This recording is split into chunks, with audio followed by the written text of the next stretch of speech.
Uh,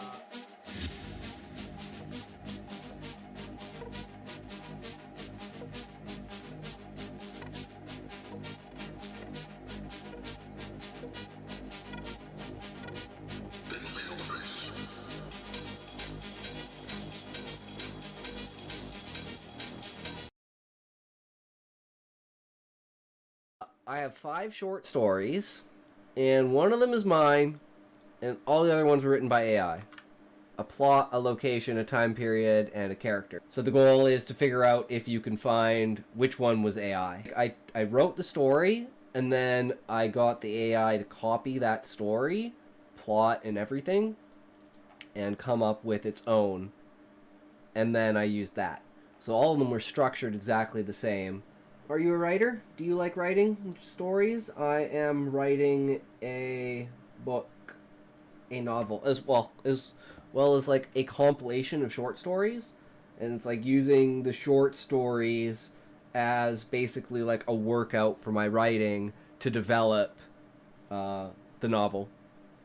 10 years, and so far we actually finished chapter 1's rough draft yesterday, and we are, on that note, in the process of putting it into Grok to fix all the grammatical errors. Final Fantasy based book that the hope is to get, like, be good enough that Square Enix endorses it, basically. I rewrote the entire, like, title scene, and I used these as reference points for which characters had already titled. But I don't know what I saved it under, because it's obviously not this. Thank you for watching. I really appreciate you. You are amazing. If you can't say fuck you to your friends, who can you say fuck you to? Fuck you! Yo, we back at it. So, we got something interesting today. So, we are going to react to this video, if I can find it. Because one of the big things is, I'm still not, like, the Beastmen have a religion, essentially. But it's not really a religion. It follows, like, the thoughts and teachings of the dragons, but that's more reality, because, whatchamacallit is real. Like, Gaia is real. And consciousness and magic and everything like that. So it's like this,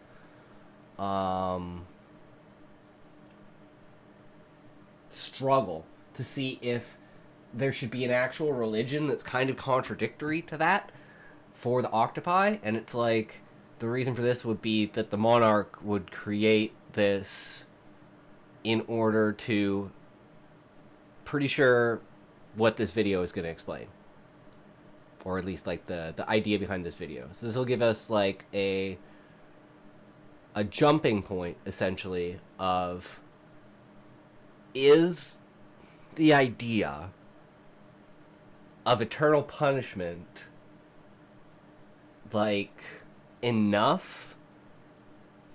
Like, how do I say this?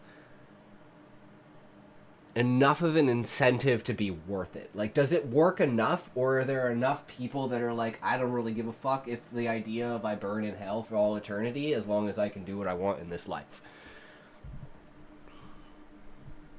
So looking at different versions of how people would essentially view hell, I think give me possibly some insight into, is this really a good idea? Like, do I need this? Should it be an extreme opposition to religion? And in order to, like, my thought process for that is, if it's not, like, if the monarch doesn't want the beast, like, the people in the tree to understand the concept of the moon and what happened in the past, and the fact that this, like, religion that the Beastmen have is actually a historical account, But the monarch doesn't want people to know that, so he's almost anti-religious in the fact of, like, don't let these kinds of things, like, hold you down in life. The idea that there is an eternal hell that you'll burn for. It's like, we're creating the paradise that we all imagined here on Gaia, essentially. But that's enough rambling on that. I'm just going to take a toke, and then we'll get into this.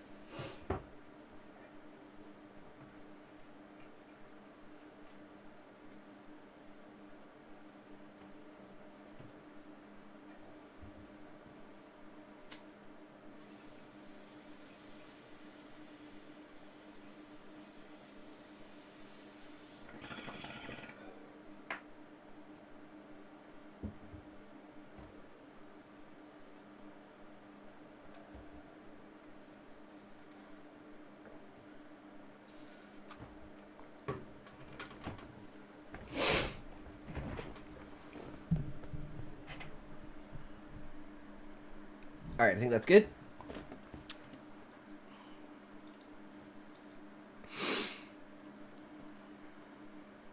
I don't know how the sound on this is, so we'll have to test it. Hey guys. Hey. Well, let's go back and let's read that. Didn't leave it. Hell is God's great compliment to the reality of human freedom and the dignity of human choice. Alright.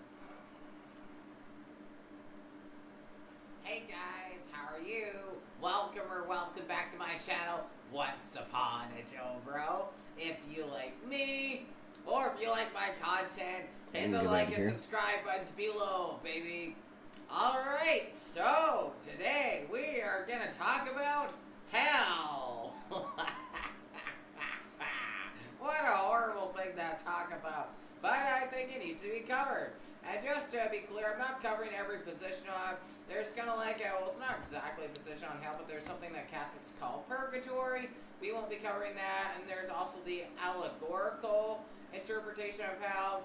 Now, it's pretty self-explanatory, but I'm not really going to be covering that one either. I'm going to be covering... Yeah, this is more of the actual interpretation of a physical hell. Like...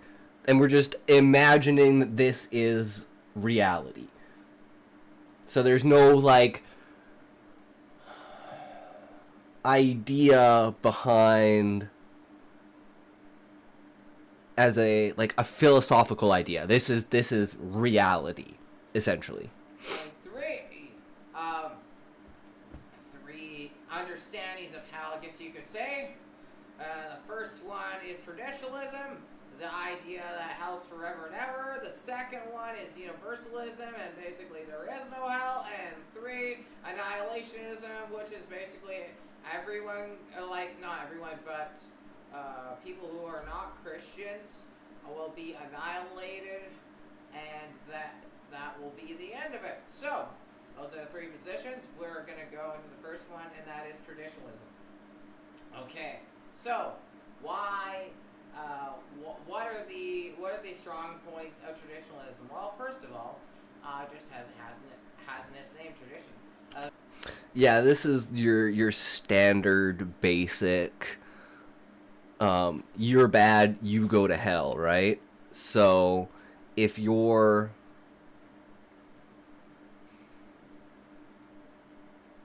breaking any of the 10 Commandments, the vast majority of Christians throughout the centuries have been traditionalists. Like, all the big names pretty much. Augustine, Edwards, Calvin, Aquinas, Spurgeon. Need I say more? And it's crazy though, because trying to get these guys to agree on anything is like trying to nail jelly to the wall. Like, it proves to be an that is a beautiful analog. I love it. arduous task, but somehow on this one issue they are in surprising agreement, which really does make you beg the question. Really does make you ask, okay, well, why is this the case? You know, could there be something to this just because there's actually this unity on this.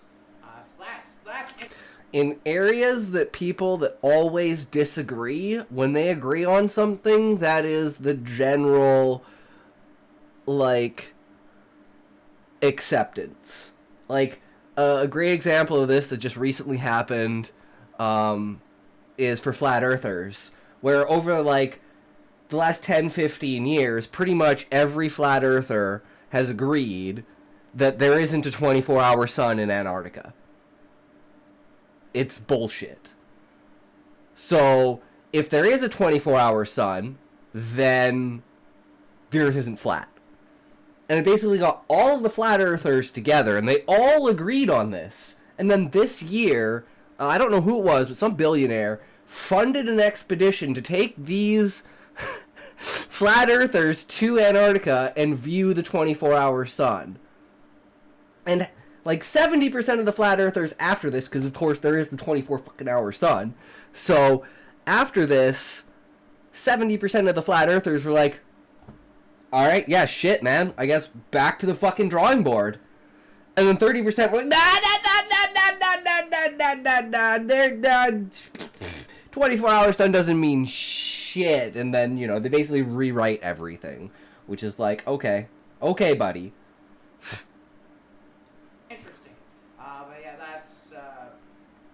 That is one thing that the traditionalist position has got going for it.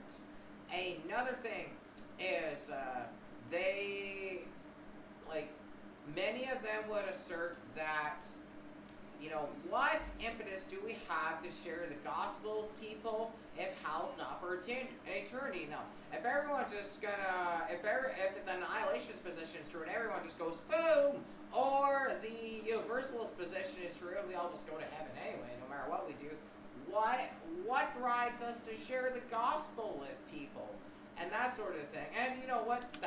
To me, like, one of the greatest things that religion has is hope. It gives people hope.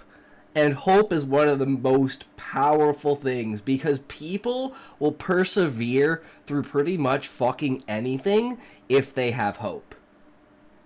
The second you take hope away from people, they're fucked. So even in a place like, for instance, China, where, yeah, you're pretty much fucked because the government's fucked. And if you do anything out of line, you're just gone. There's no anything. You're just, that person doesn't exist anymore. When you get to a point like that, it's hard to give people hope because their only hope is that this guy dies and a better person comes in. And with something like that, that's just like, especially the way, like, think of, like, North Koreans think that Kim Jong-un is, or I don't even know which fucking one it is a literal god, and he can't fucking die. It's like, if your people believe that, then it's like they just get to this fanatical state. So there's the hope for people that are in a tyrannical position, like China, and then there's, what would you call it?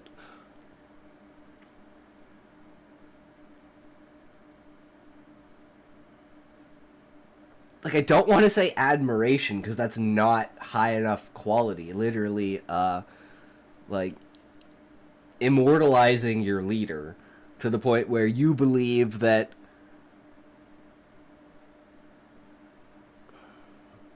like, you believe in the great leader so much that when you do something that's, like, wrong, you're actually feeling guilty about it, even if it's literally just you blinked 3 times in a minute, and you're not supposed to blink 3 times in a minute. You can only blink once every 30 seconds. That's the law. If you blink more than once every 30 seconds, then you're literally gone. And it's like,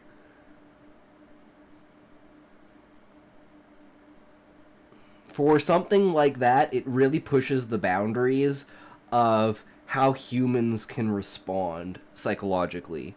It's like, even at the greatest level of fanaticism, if you do believe that your leader is a god and is like, he's imbued you with godly power and now you can, like, bend steel and shit, it's on a completely different level of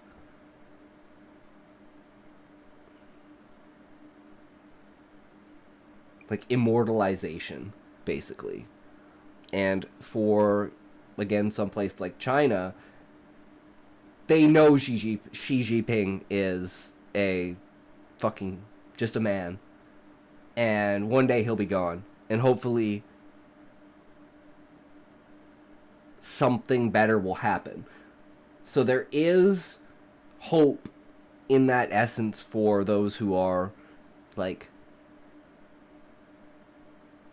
not in the like literally in the gutter kind of idea. So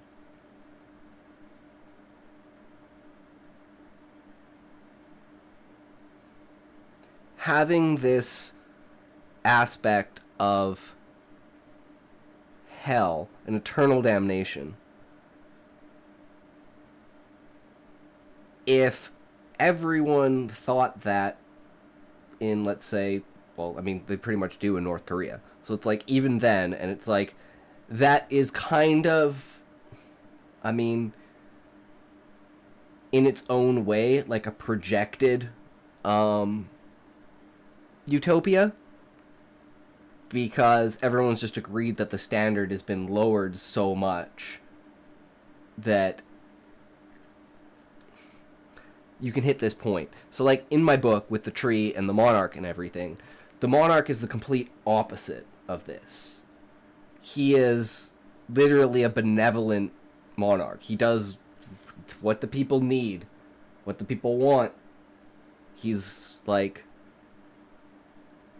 the one, because there's no bureaucracy between it, it's just him. He can literally do whatever he wants. And he just does whatever the people want. So the people absolutely love him and have always loved him. So there's no friction there. The only friction that happens is once Garuda is attacked and he kicks all the adventurers out. Because that's what the people want. So they kick the crafting guild and everything out of the tree. And they basically take anything that's not made from the tree out of the tree. Because they're like, fuck this shit. And then they get super worried that the monarch isn't going to be able to defend them because he hasn't, like, used his powers in, like, 5 generations.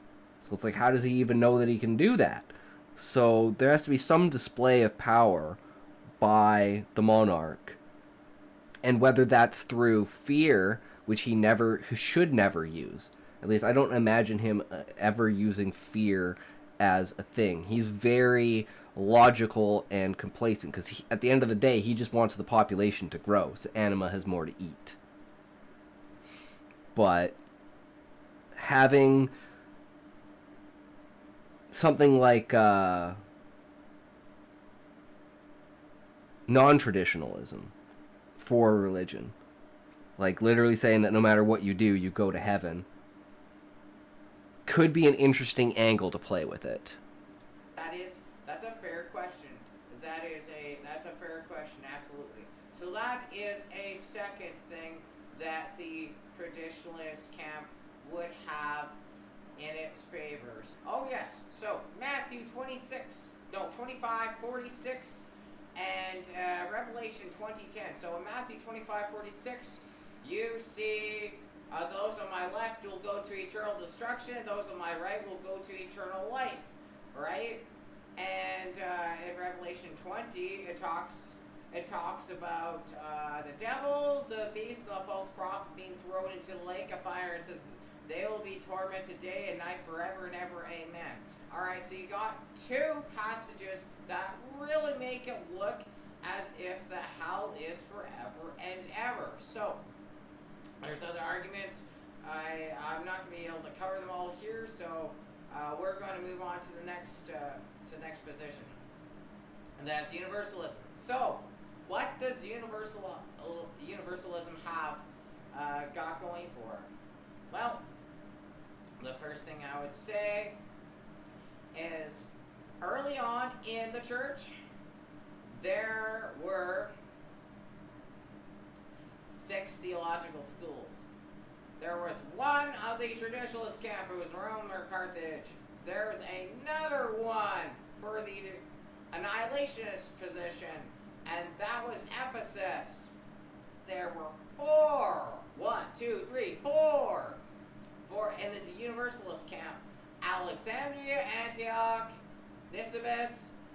Caesarea were all Universalist schools.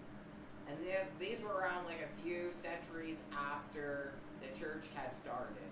And so you see early on in the church history that 2 out of 3 of the major theological schools were Universalist. So that's a major thing for sure. So that's crazy. Yeah, I think that like most people think that everyone goes to heaven. It's like all dogs go to heaven. And this idea is actually kind of a very interesting story. How you, like, this specific branch of thought can be looked back on, and you can see when the church literally realized how much power it could gain by controlling people. And this pitch from all dogs go to heaven to only the dogs I like go to heaven shifted. And you can see how the church began to treat people in a different way because they knew that if they could strike fear into the hearts of men, they would bow down on their knees and do anything that the church said. And this is how the church basically accumulated wealth and power to the point that the Vatican today is its own fucking city. Or its own country, sorry. Another thing that you would see is God gets what he wants. Or at least you definitely get that impression when you look at 2 parables. You see the parable of the good shepherd and the sheep. Just sheep goes on his merry little way, but the shepherd doesn't leave him to die out there in the cold or leave him to the wolves. The shepherd goes after sheepy and brings him back. So the bottom line is, they're like, if God really wants to get something, he's gonna get. So with that shepherd, he will not be denied. And then you have the parable of the woman lost coin. Now the coin doesn't know it's lost. It doesn't have any desire to be found. However, the woman does know about this coin. She cares about this coin. She's going to find it. If she finds said coin, she will not be denied.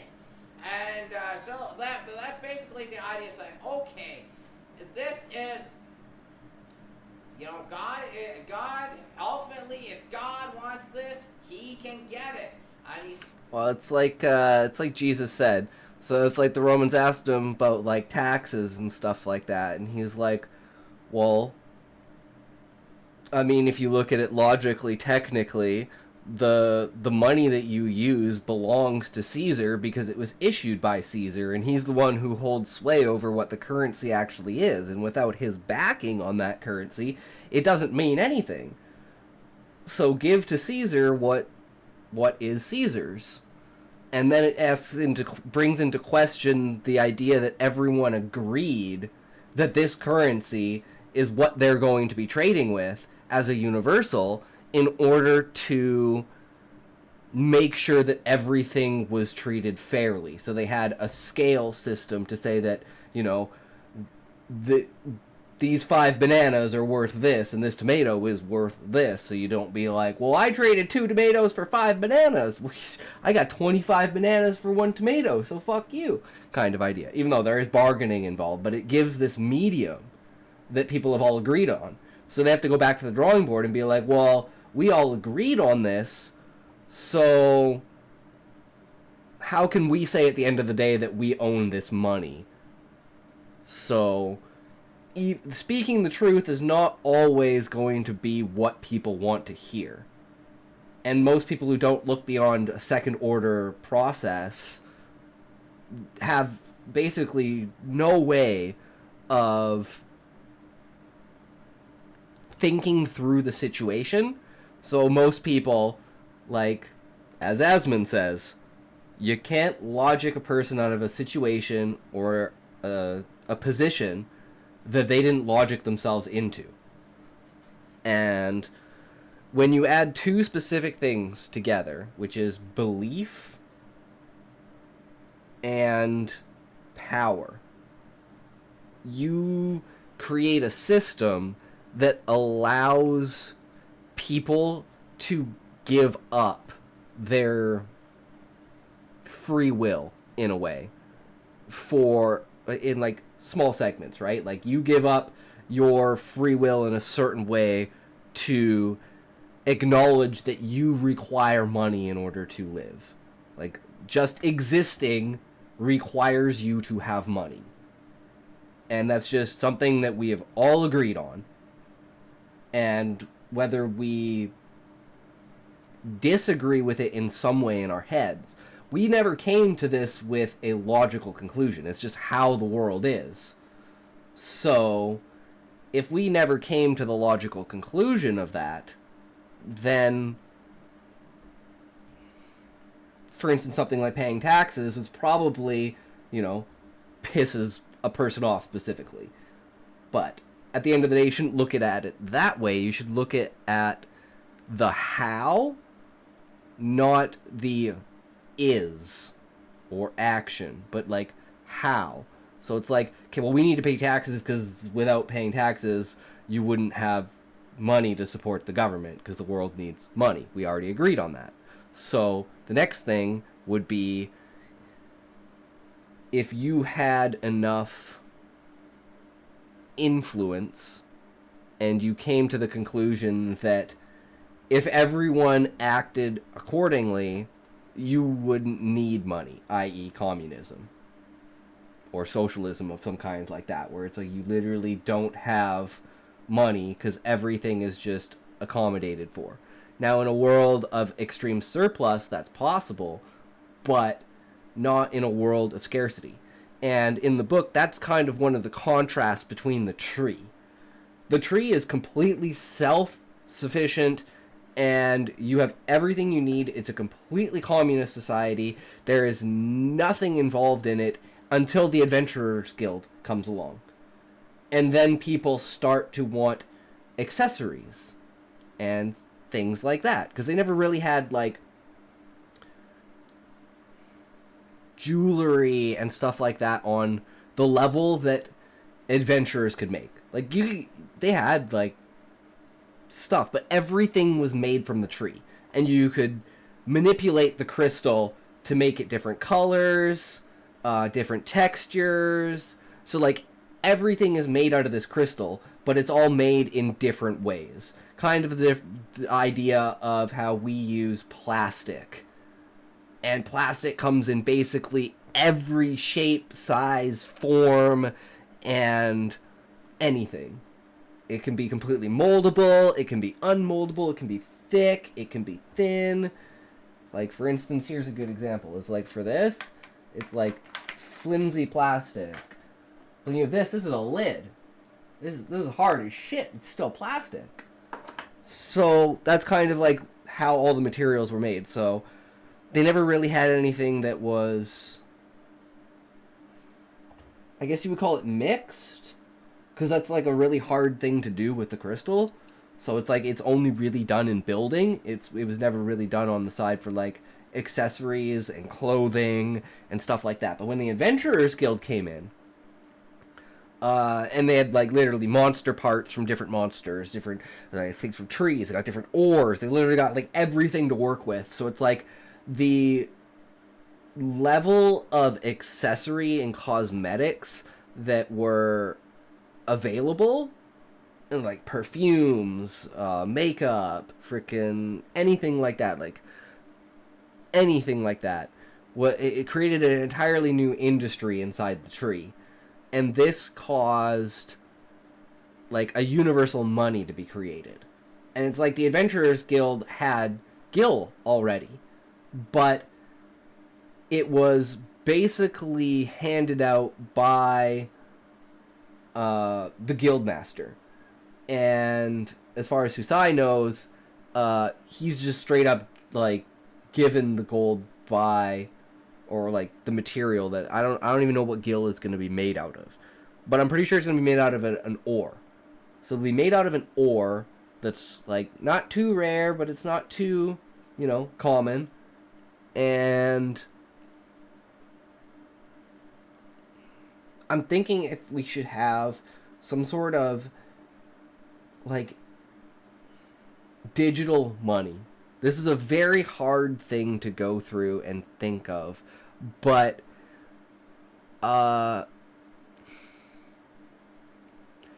something like how calm pearls work, but like a bank of calm pearls. So it's like they breed the pearls there, and they could be like an offshoot of one of the, because like there's different branches of the government, right? There's like the Adventurers Guild branch of the government, which is what Husai is part of because he's the guild master. There's like the like farming and like resources. There's like crafting, accessories. There's like judicial for like laws and stuff. Then there's like technically the army, because there are like guards and stuff like that. And there is kind of a inside the tree. There's not really a money usage. So I have to figure out a way of like establishing how to make money and get money by basic people that aren't adventurers inside the tree. So unless it's like the idea like socialism where everyone's just given a small amount of money and then like everyday kind of idea, and then you know you can either save it up and buy something big or you can buy small things over time, but it doesn't really give you too much of a workaround with like how do people inside the tree get money. Like and everything has to be extracurricular in the fact of like you don't need money. Like food, for instance, like basic food production. It's like UBI on a most basic level. If you want to eat rice and oatmeal every day and only drink water but have a great place to live and entertainment on a like basic level. Like you can go to like theater performances and like street performances and shit like that, because that's gonna be a thing. But like you're not gonna go to like an opera house essentially. But if you have money, then you can do the more advanced things in society. And from there, we have to figure out how these mechanisms work. Like food production, for instance, inside the tree. And then there's the basic food that the tree provides itself, and then there's the more advanced that you can get, you know, like coral meat from an adventurer. But it's like the adventurer is going to want money, so how do people in the tree get money in order to propagate more money outside the tree? So we got to come up with some sort of system with that.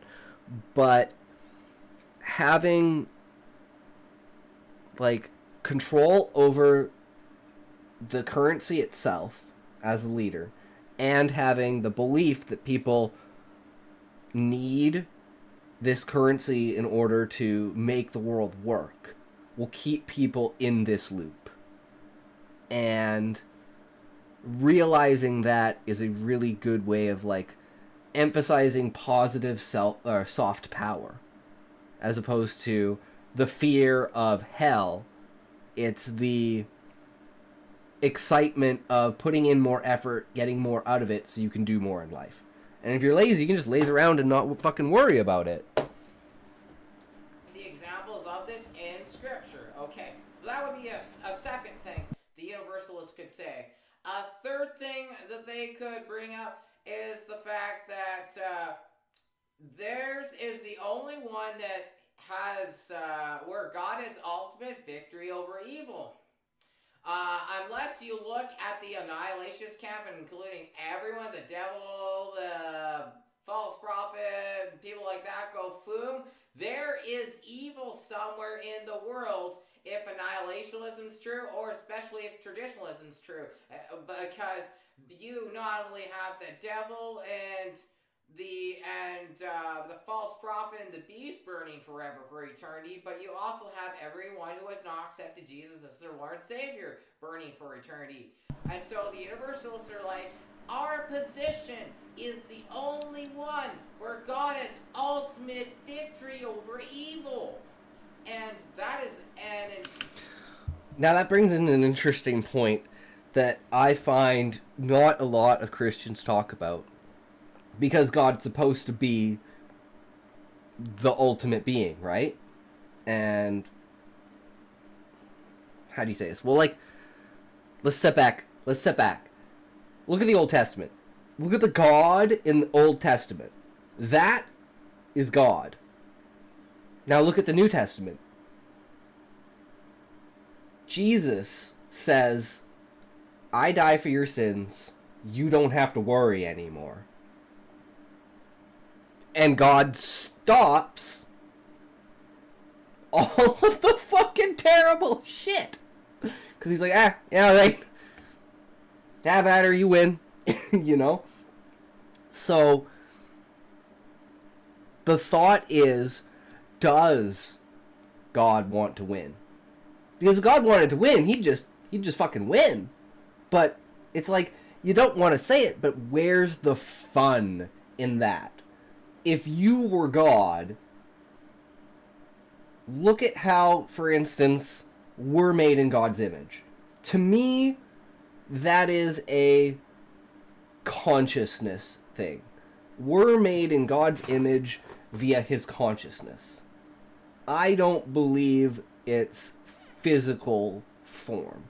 Some people do, but I believe it is consciousness. So, imagine an expanded consciousness that did not need a corporeal body. Spans basically everything. The idea behind consciousness is interaction. You interact and two-way feedback from your environment. How do you say this? If you're in a position where going from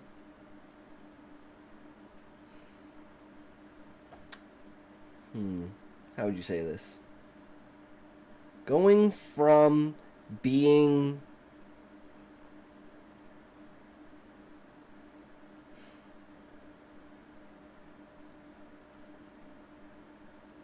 adversarial in your attempt to teach the people, like God being in the Old Testament.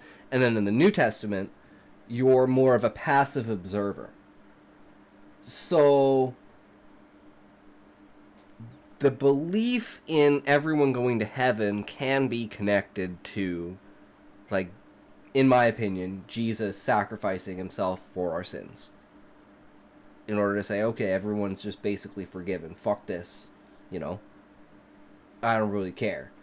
And one of the conspiracy theory behind that, let's say this is, because I'm thinking of this in like a story, right? How would this make sense in a story? Well, what if I was the writer of that story? I would take into account that Jesus is actually seeing further ahead than God, or he thinks he is. In the fact of that God doesn't actually want to win. God wants the struggle to be eternal, so he has something to fucking do. Whereas Jesus just wants the people to be happy. But he's seeing further on where if the way the world continues to work, no one is going to be going to heaven, everyone's going to be going to hell, essentially. And if everyone's going to hell, then Satan's army is going to build, and if, you know, it is said in the apocalypse when the seal is broken and the armies of and hell is basically emptied, then there would be more people in heaven than in hell if Jesus sacrificed himself, and then from that point on everyone went to heaven. And let's say everyone in heaven is also a warrior of God, because you technically are a warrior of God, so you would be fighting against hell, but the idea is that human souls are not angelic souls, so we are still our souls are essentially mortal. So at the end battle of all things, essentially, humans are the prize. The more humans you have on your side, the better you're going to do in the fight. But does God actually want to win is actually a huge question in theology. Intriguing thing to think about, I must say. Out of all the points for universalism, that is definitely the one that appeals to me the most, and I find it quite the argument. So anyhow, and a fourth thing that I've definitely heard too, is like God's the ultimate storyteller. Like you see this throughout Agreed. the entire Bible. Creation, fall, Exodus, the wilderness, the promised land. Exile. Jesus comes, Jesus lives, Jesus dies, he comes back to life. Then we have the end of the world. And the universalists are like, the perfect ending to this is that we are all in heaven together. That sounds very nice indeed. Whether or not that's actually the case is to be determined. However, I do find that intriguing, and they're like, well, if God's the ultimate storyteller, surely it can't be hell forever and ever, because us mere mortals can come up with better stories than that. And so that's a fourth thing for that position. Sorry, I have to interject here for 1 second. So for the traditionalist position, a fourth thing I forgot to bring up, and that is the traditionalist position is the only one where in 553 AD at the Second Church Council at Constantinople, modern-day Turkey, it was the only position that was not condemned as a heresy. So both universalism and annihilationism were declared heresies by the church. And so that's actually one of the real strong ones for the traditionalist position. Yeah, like I said, even among like the true faith, let's call them the true faith, they have the prospect of the ultimate goal being the salvation of human souls. Whereas the top of the church, at some point in time, after realizing the power they could accumulate, they were like, so there are people saying that everyone goes to heaven no matter what they do? Can we get rid of that? Yeah, that sounds great. Okay, so let's make a mandate. Anyone who says everyone goes to hell, or everyone goes to heaven, they're being heretical. Because only the good go to heaven. Because we only want the good in heaven. Right? Yeah, that's how we do it. Right, guys? Yeah? You all agree? No? Too bad. That's what's happening. And then the true faithful are like, I guess we can keep our thoughts to ourselves. And there begins the censorship. I neglected to mention earlier, since there's 4 points for universal, I thought I better make sure that there's 4 points for traditionalism as well. Try to be as fair as humanly possible. Amen? Alright, those are probably the 4 strongest for those 2 positions. Now let's get to annihilationism. Okay, what does this position have? We got going for it. Okay, well the first thing is, the commentator Fudge notes that there's between 50 and 75 different words or phrases in both the Old Testament and the New Testament, and it's funny how they actually sound like it's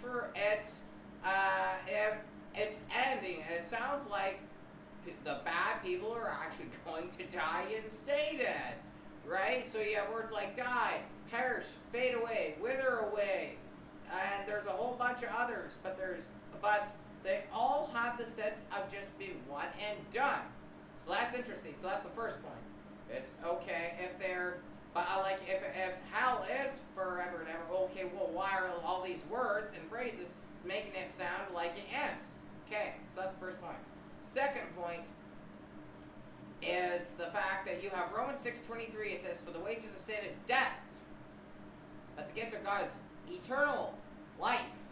Okay, what word is missing from the first part of that sentence? Damnation. Eternal. The death. There is no eternal to go with the death. There is just death. And to tie this in, what happened to Christ? Was Christ just on the cross the entire time? Was he there for 500 years, 1,000 years? Is he still there? Has anyone checked? No. He was there for like 5 or 6 hours, and he died. And here's the thing: he took the sins of all the people in the world, past, present, future. And you know what? He still didn't have to be there forever. So it seems to me that. Yeah, so that's the thing is, if it's forever for us, why wasn't it forever for him? Seems a little absurd, don't you think? Alright, so that's the second thing for the annihilist position.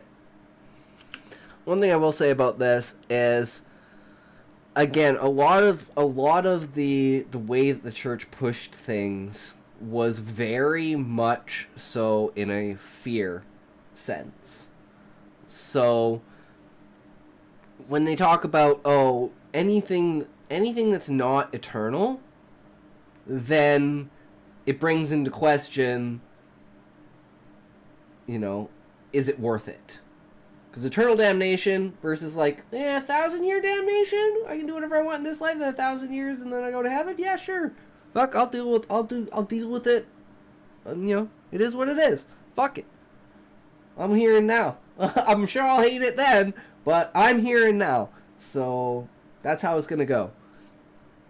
And of course, always, the inkling in the back of your head that it doesn't work. And I'm gonna take a tote because we're at 4, 2, and 0. That is a 4-fucking-20 right there, boys. So let's send it back. And the third thing I guess I would say is, and this is more of a shot at the traditionalists than it is at the universalists. Actually, no, the third thing is the punishment fits the crime for the annihilationist camp. Because, with the universalists, there is no crime or none worth punishing. Everyone just gets off scot-free. Isn't that nice? How lovely.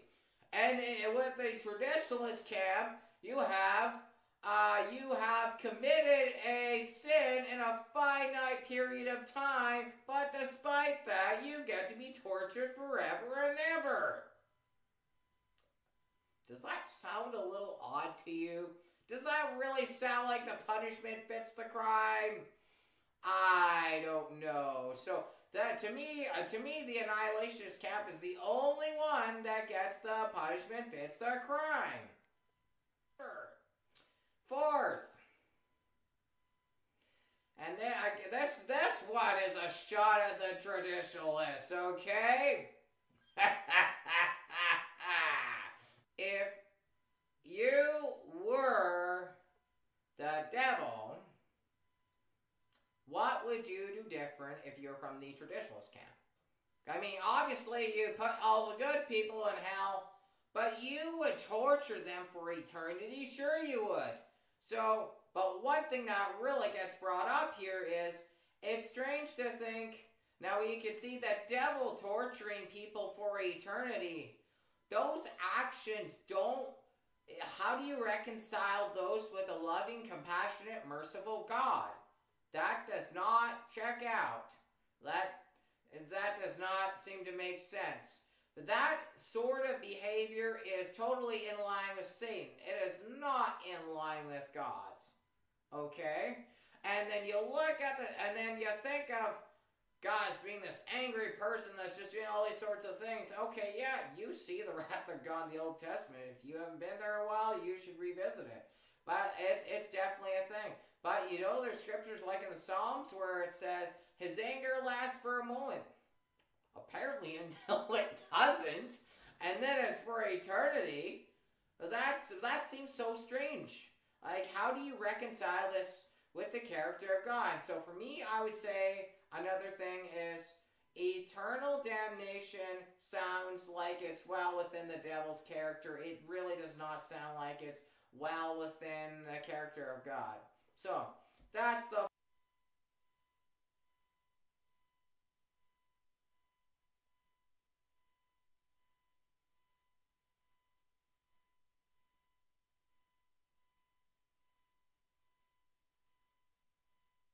Shit, I'm retarded. Hold on. Let me say that again. Uh, from the beginning, if you look at the ideas that are pushed in the idea of fear, who pushes the idea of fear? Well, God does in the Old Testament. So, we have to look at two different aspects of that, which is the kind of fear that God uses and the kind of fear that the devil uses. I'd say the first instance of God using fear is with the apple and the tree of knowledge. Saying, you see that? Don't touch it. People are like, whoa, okay, I can do anything else? Don't touch that? Okay, we're good. Until it gets to you that, why is there that one thing? But it's kind of like, a kid with a toy.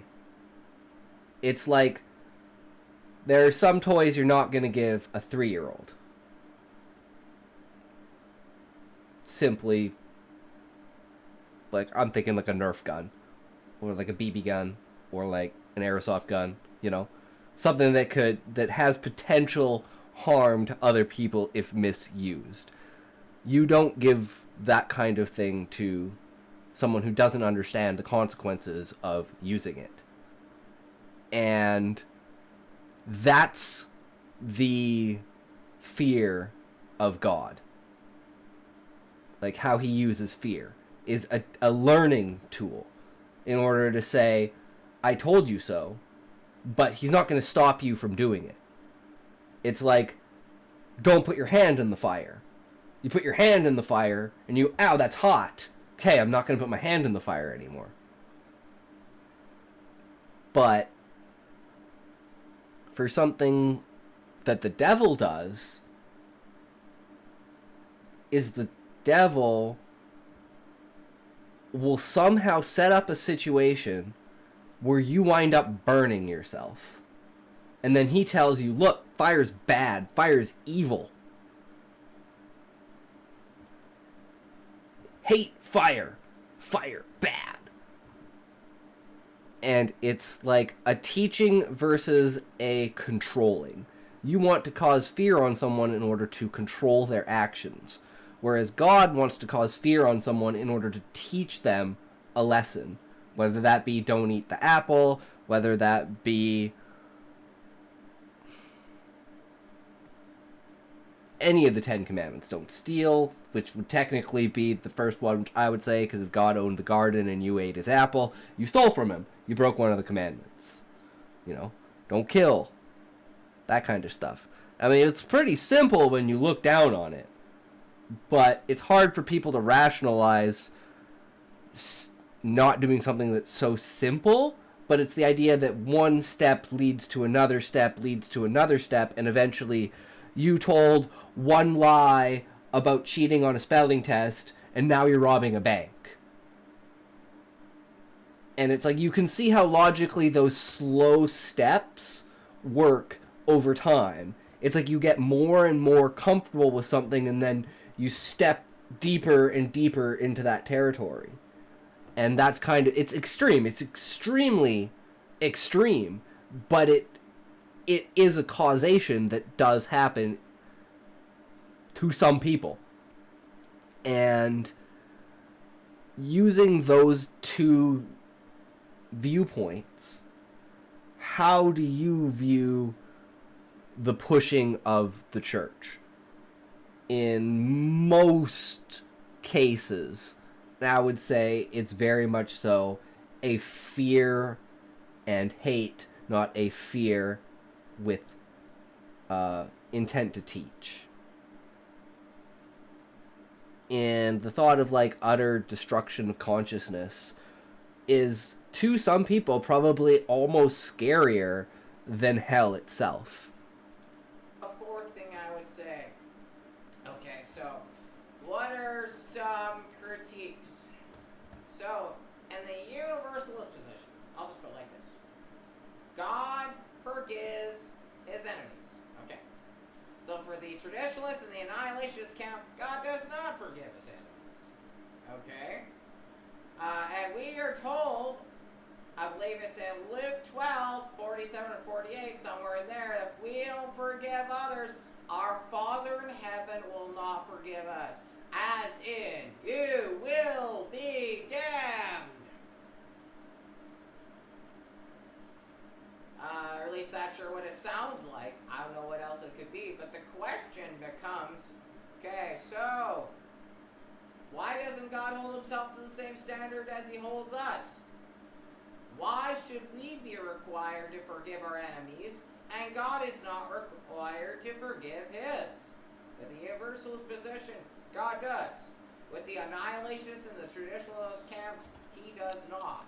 I'll admit that's a hard one to back out of, but that's definitely one that needs to be something we're thinking about. Going now, hopefully, just to the traditionalist camp. One thing that needs to be brought up is like they claim with like that hell has to be eternal, otherwise we don't have any impetus for evangelization. But here's the problem with that theory. Number one, no one's going anyway. It's like 1 in 50 graduates from Bible college and seminary go overseas. And second, the whole there's tons of atheists that is this life theology dissuades them from being willing to consider the gospel, because they do believe hell's forever and ever. There are so many people that will not consider what we have to say because they believe that our God is cruel and unjust.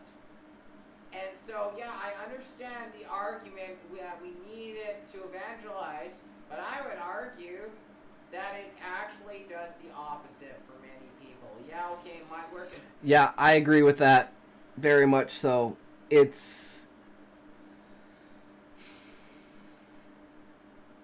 People don't like to be told what to do.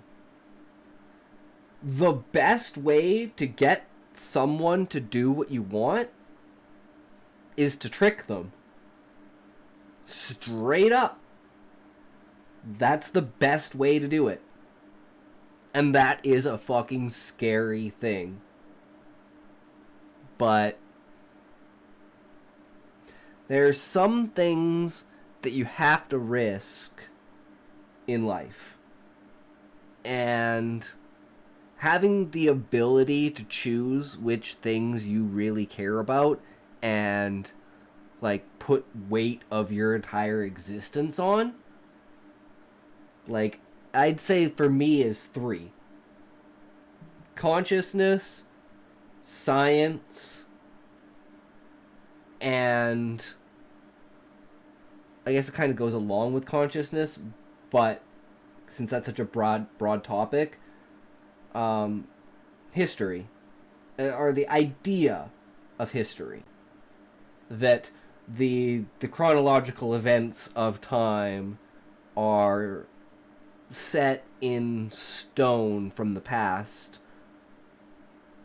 in a way that's accessible and like unbiased and true to form, which 90% of history is not, because humans are absolutely terrible at remembering, because basically memory works with reinforcement, and without continuous reinforcement, memory fades. But there's also a secondary problem of the telephone game, where the more you reinforce a memory, the more that memory can change.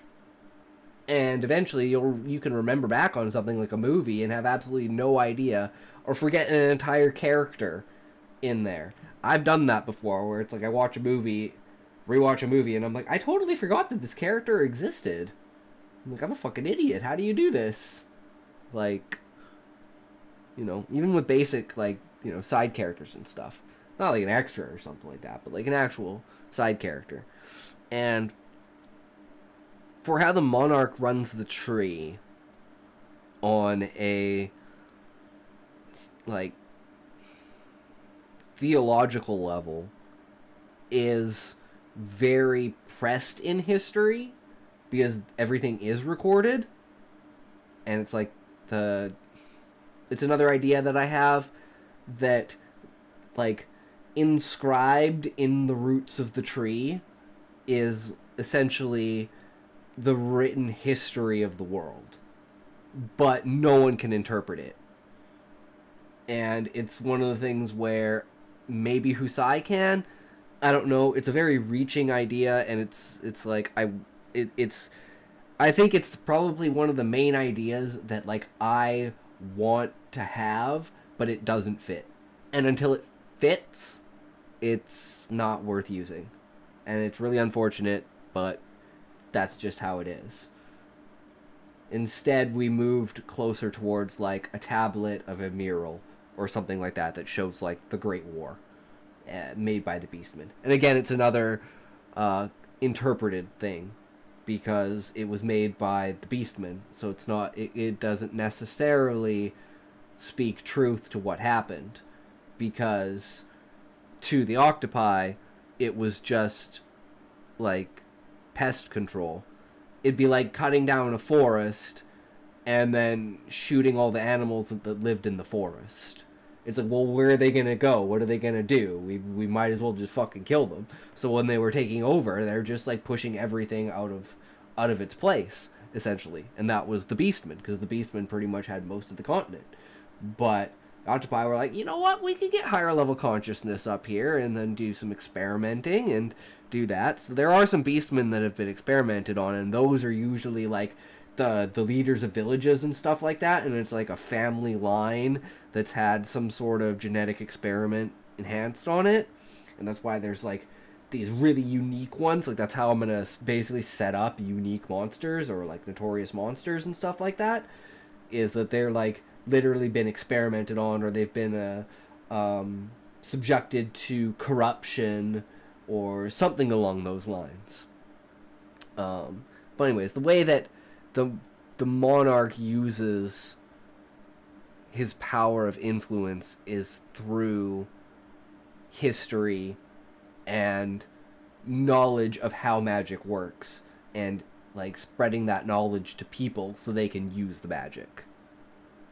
And spreading the knowledge of magic. So let's think about this. If like you thought that like the idea of creating something from nothing was heretical in some way, shape, or form, and like defied all of, you know, existence, would you really want to become a mage?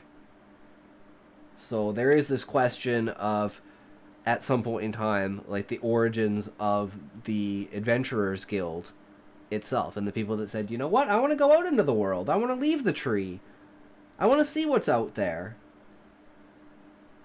And it's very much inspired by like the idea of like inside the walls of like Attack on Titan, basically, because there's no Titans on the outside. It's like you're just living inside this wall, and then people finally go outside and they're like, wait, there's no like animals and shit out here. And then you go further out, expand across, and since the world has been like so fucked up from the moon falling out of the sky and all the continents crashing together and everything, that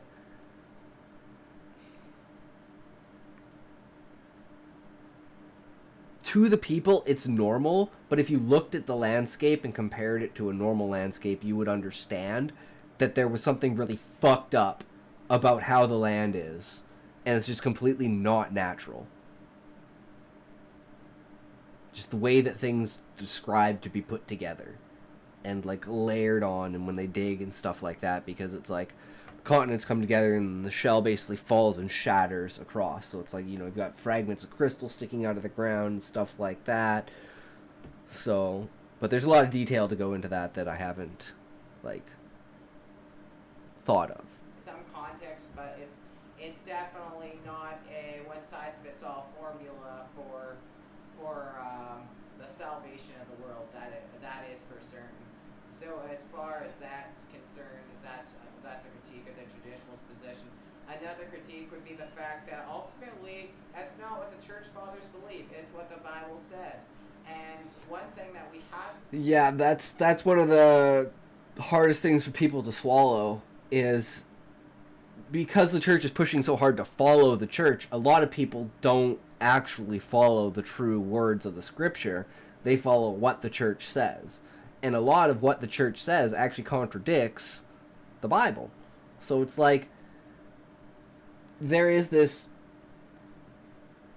pull and sway of giving people just enough information for them to want to believe in you versus giving them the entirety to decide for themselves and having them actually walk away from you. Which, for someone with such power, is unacceptable. Oops. Seeing is they're having certain theologies which have not been believed for years, which have, or like, I'll give you an example. So there was one, the historicist position on Revelation was really widely considered, very likely to be true. Like, there's tons and tons of theologians of it. Today, pretty much no one does. And there was one view of Revelation that was not believed for the longest time, pre-millennialism. Oh, sorry, that's Revelation 20. But now I would say the vast majority of scholars, at least a very significant portion of them, are premillennialists. And I can explain that in a different video. But that's the thing, is there's different theologies that come, there's different ones that go, and so ultimately we can't depend on tradition. We have to look and see what the Word of God says, because people have been wrong. And as God-fearing as many of those others were, that does not necessarily mean that they have been right for centuries. So those are my critiques of the traditionalist position. Moving on to the universalist position, it seems strange that there is no punishment for sin. Under this theological understanding, you can literally do whatever you want and get away with it. But the story of the Bible does not allow for that, because you don't see anyone getting away with stuff. Adam and Eve don't get away with eating the fruit. Oh, Achan doesn't get away with lying. Actually, lying's a big one. And Iverson, Sapphira, anybody? You don't get away with things. Maybe you do for a bit. But, God will come for you, basically, is the story of the Bible. It's you either repent of your sins or else. But that's the thing. It's the universal position. It's just there doesn't seem to be any real impetus for change. It's like God's not going to do anything to you. And the other thing, too, is, okay, well, throughout the entire Bible, you have this theme of sacrifice. In the Old Testament is the sacrifice of the animals. Those gotta die. And then in the New Testament, it's Jesus. But guess what? If the animals or Jesus aren't taking the punishment for your sins, you are. So, beware, basically. But that's the thing. And then you have to ask, well, why did Jesus come? Right? I mean, obviously, he didn't just die immediately, so he came also to be an example, and he had to fulfill some prophecies and different things like that too. Ultimately, I think he did come to die for our sins and to give us eternal life through that. But there has to be a reason for him to die. He can't just die for the heck of it. What point is there in that? And that just seems absurd. So yeah, those are critiques of the universalist camp. And I guess one more critique I'll throw in, just real quick, and that is the claim that God doesn't have victory over evil. Well, God does actually have victory over evil. It's just there is evil in the world, but I mean, he has victory. Evil's not getting its way anymore. God has his way with evil, and it is being dealt with once and for all, whether it's through once and for all everyone goes boom, or whether it's a once for all declaration you guys are get to burn. And either way, that the problem of evil is dealt with, and that sort of thing. And then so move on to the annihilationist camp. My critique. So this are there seems to be a sense of injustice, and this could be averted potentially if, like, Jesus on the cross, he didn't die instantly. He was there for a while, and there's some church tradition that I don't think there was much. I think the Exodus was very scant, but there's some group that thought that you burn for a year or whatever. So I don't know. Like, I don't know if there's a way to get around this or not. Like, it's kind of dubious to me. But if like potentially there could be a sense of justice if some people burned a lot longer than others. But otherwise, you definitely sense that there's an injustice, and you do with the scripture passage that talks about the person who like knew better basically got a great beating, and the person that did not know better got a light beating. And so you have to have some varying lengths of hell, even if ultimately it ends in order for this position to be tenable. So one thing I will add for this is like Dante's Inferno idea of like the layers of hell. That it's not the time that you spend there. The time that you spend there is eternal. But what happens to you while you're there is the punishment. So you go basically from wandering through purgatory and being basically stuck in limbo. So you're being almost mentally tortured, not like physically tortured, to the point where you're on the freezing inner circle where you're literally eating your dead best friend's brain. Because you guys, and then he comes back and it's like an eternal fight. And you're literally like the worst of the fucking worst. Eat your own fucking babies kind of people idea, So to me, that's the idea of punishment is what happens to you, the degree of what happens to you for the eternity that you are there. Not the everyone burns at the same temperature, in a furnace kind of idea, or in flames themselves, as being thrown into the sun, but you never truly die.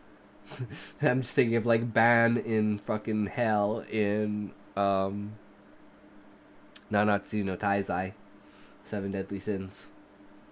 And just like continuously regenerating over and over again, even though you're burning.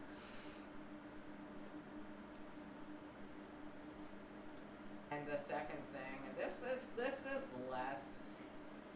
less important, but just like a strange thing, and that is like it has been pointed out that in Revelation 20, when everybody has been brought back, it seems awfully strange that everyone would just be brought back just to be killed again. Like, what is this? I mean, maybe God just needs to have a little fun once in a while, amen? But yeah, I don't know. It seems strange to me. So yeah, again, I have not covered these positions extensively. I mean, I've done the best that I can with the time I've had, but there are things that I've left out. So if you want to fill those in the comments, give me some feedback. I'd really love to know what your thoughts and feelings on this episode are. So, once again, this is Once Upon a Joe Brew. If you like me or my content, make my day. Hit the like and subscribe buttons below, baby, and I'll see you in my next video. Nice.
All right. So. Oh, I'm dumb.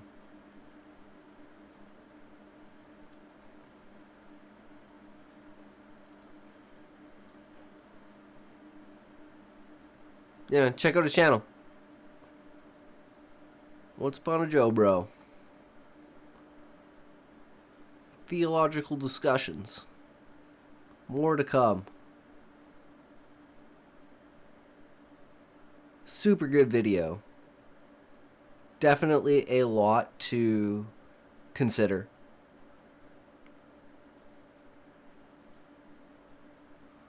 Alright. Where are you? Grok. And... Dep Seek. I gotta fucking sign up.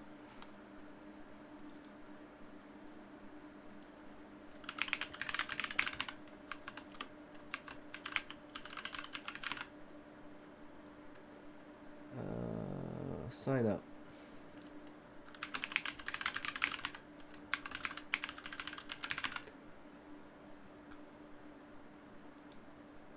What?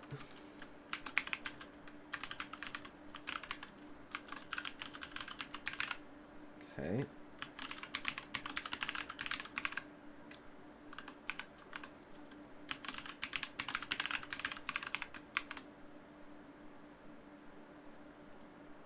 What?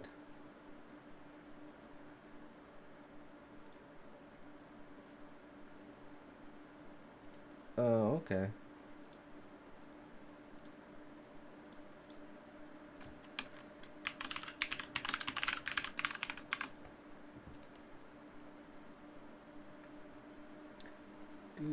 Do.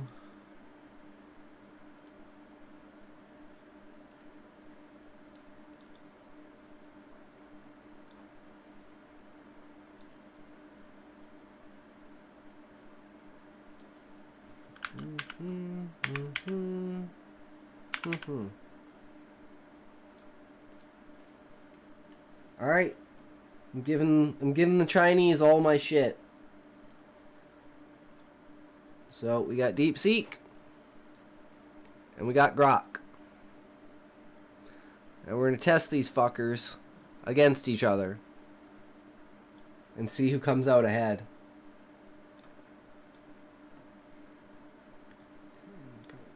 Dish back on. There we go.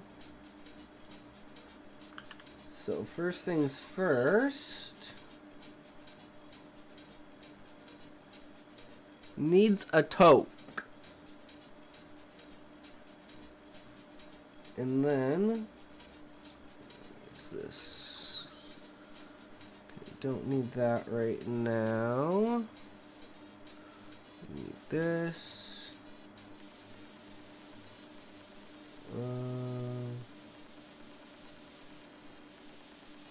No, not this. Oh, are they there? I don't know where those things are. It is on the desktop. It's just I don't know where it is on there. Okay.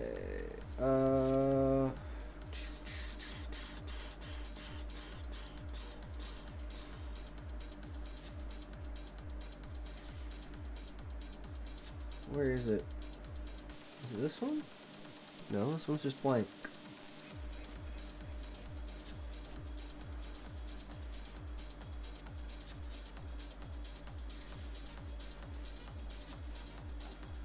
Is this the entirety of it? No. That's for the book. I don't know why this is in here. It's supposed to be in there. No, this is just... Okay, well, each one. Then where the hell... Oh, here it is. Stream stories. Okay, so we need to set out a plot.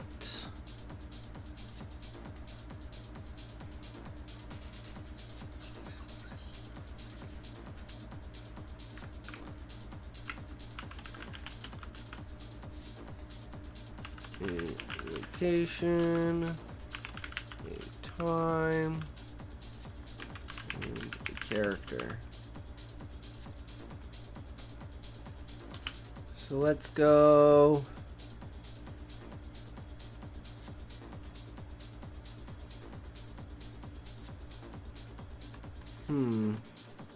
I'm thinking stay themed and go like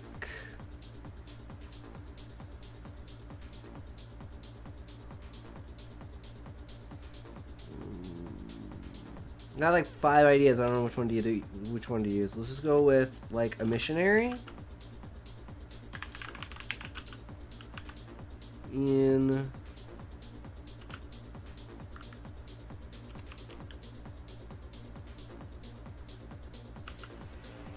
missionary is spreading the word of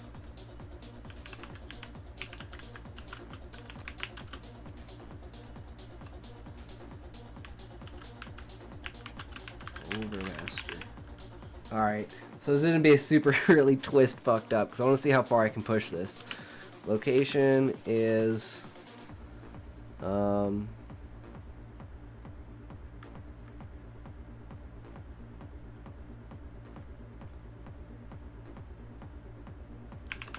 Tibet. Just for Dep Seek. Just for Dep Seek. I'll put fucking Tibet. Tibet's not a country. You mean China?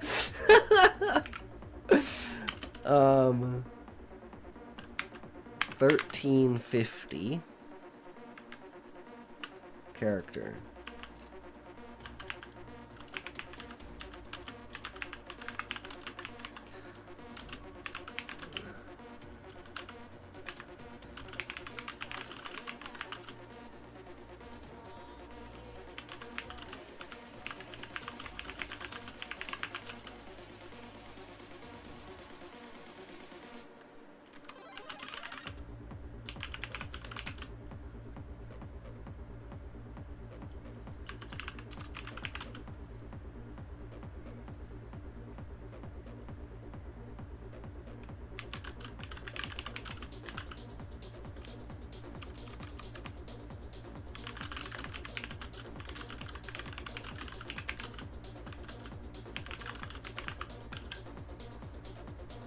Okay, there we go.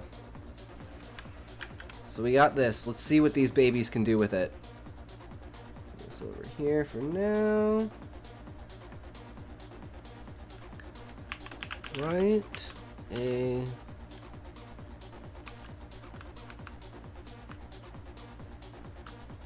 Let's just start with 500 because I don't know how much that actually is.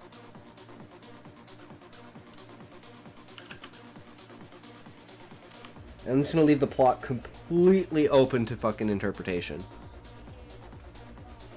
Right, a 500 to 600 word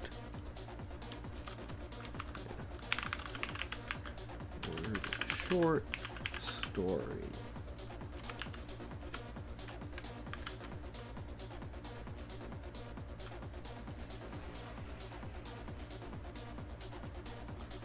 And copy and paste that into Dep Seek. See what they do. Grok versus Dep Seek. Who's the better writer?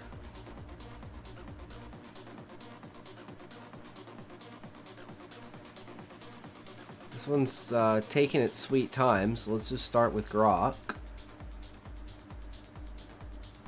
Let's reset this. Move this over. No, not that one, with this one. There we go. Move that over.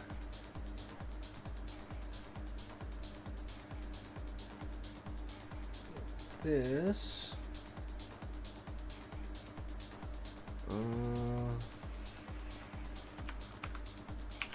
Grok versus Dep Seek. writing stories. Who do you think is better?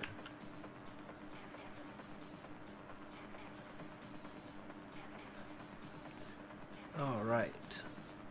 So. Maybe 500, 600 words wasn't enough. Oh no. Okay, so this one's Grok. Let's grab that. So Grok. Pull that up. Oops. This is easier to see on this. At least for me it is.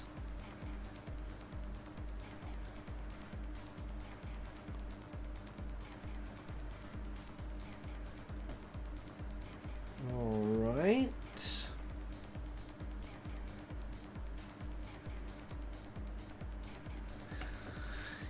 In the shadows of the majestic Himalayas, under a vast azure sky of Tibet, in the year 1350, a peculiar figure wandered through the highland villages. This was no ordinary traveler. His name was Brother Elias, a missionary with a mission unlike any other. Tall and slender, his body was draped in a robe that whispered secrets of distant lands with each step. His face, marked by the lines of age, was framed by a beard as gray as the clouds that sometimes masked the peaks above.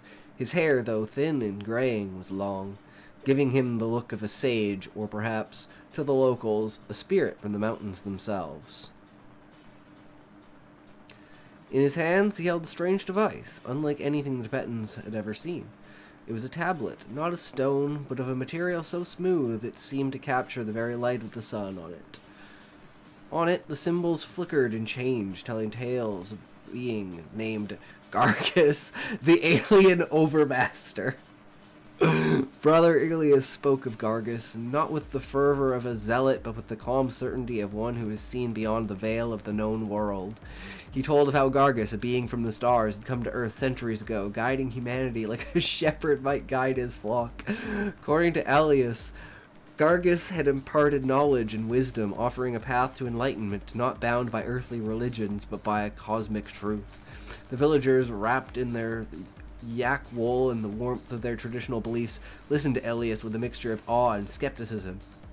Here in Tibet, where the spiritual and the physical realms were thought to intersect, the idea of an alien overmaster was not as alien as one might expect. The High Lamas, keepers of ancient wisdom, had their own tales of beings from beyond the sky, and thus some saw in Elias's words a thread of truth weaving through their own mythology. Elias would sit in the village centers, his tablet displaying images of star systems and strange, beautiful creatures, explaining how Gargus had left behind artifacts and teachings for those wise enough to understand.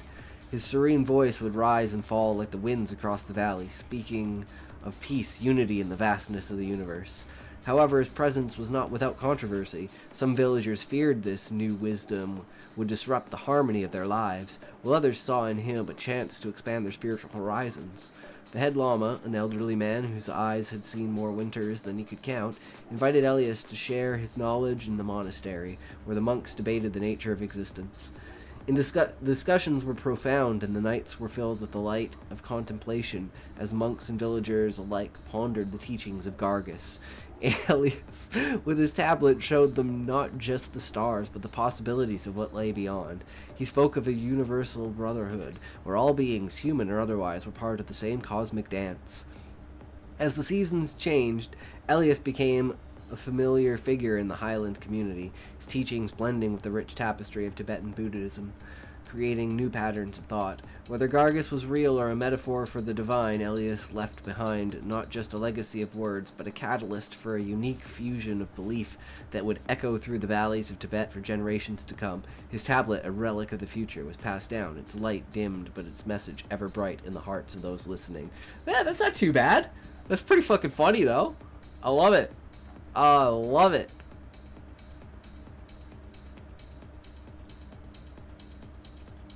Okay, let's see if it can do 1,000 words. So we're going to do the exact same thing. And we're going to say a 1,000 Let's just say 1,000 to 2,000. Give it some fucking leeway here. And then we'll copy and paste this. Because I don't know how far it'll get. And then this one. New chat. No, that's not what I wanted. I'm an idiot. I don't know why I fucking pressed new chat. I'm an idiot.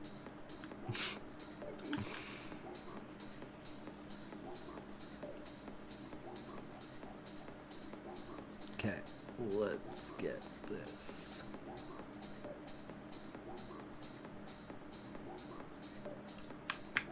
And this one is Dep Seek.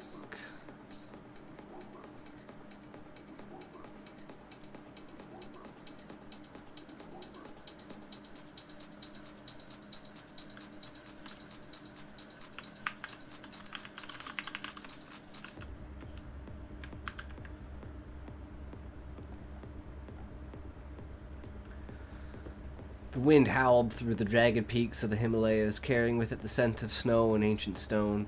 The village of Sang was in the cluster of weathered wooden homes clinging to the mountainside. Their prayer flags fluttered like the whispers of forgotten gods. It was here, in this remote corner of Tibet, in the year 1350, that the tall, slender man arrived. His presence was unsettling as the shadow of a vulture circling above. He was an anomaly in every sense. His height alone drew stares, for he towered over the villagers like a sapling among shrubs. His graying hair and beard, streaked with silver, framed a face that seemed both ancient and ageless. His eyes, a piercing blue, held the fervor and bordered on madness. In his hands he clutched a strange tablet, its surface smooth and reflective, unlike anything the villagers had ever seen. It shimmered faintly as though alive. The man called himself Brother... Wait. The fuck? How did it come up with the same name?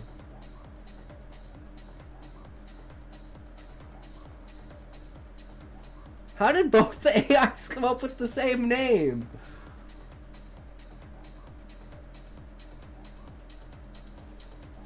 I didn't give him a name. What the fuck? That is super fucking weird. Okay. I don't know. I don't know where that reference comes from, if that's a reference for something. But that's fucking weird that they both picked the same name, Brother Elias. That is so fucking weird. The man called himself Brother Elias, a missionary of sorts, though his message was not of any god the villagers recognized. He spoke of Gargus, the alien overmaster, a being from beyond the stars who had chosen him as herald.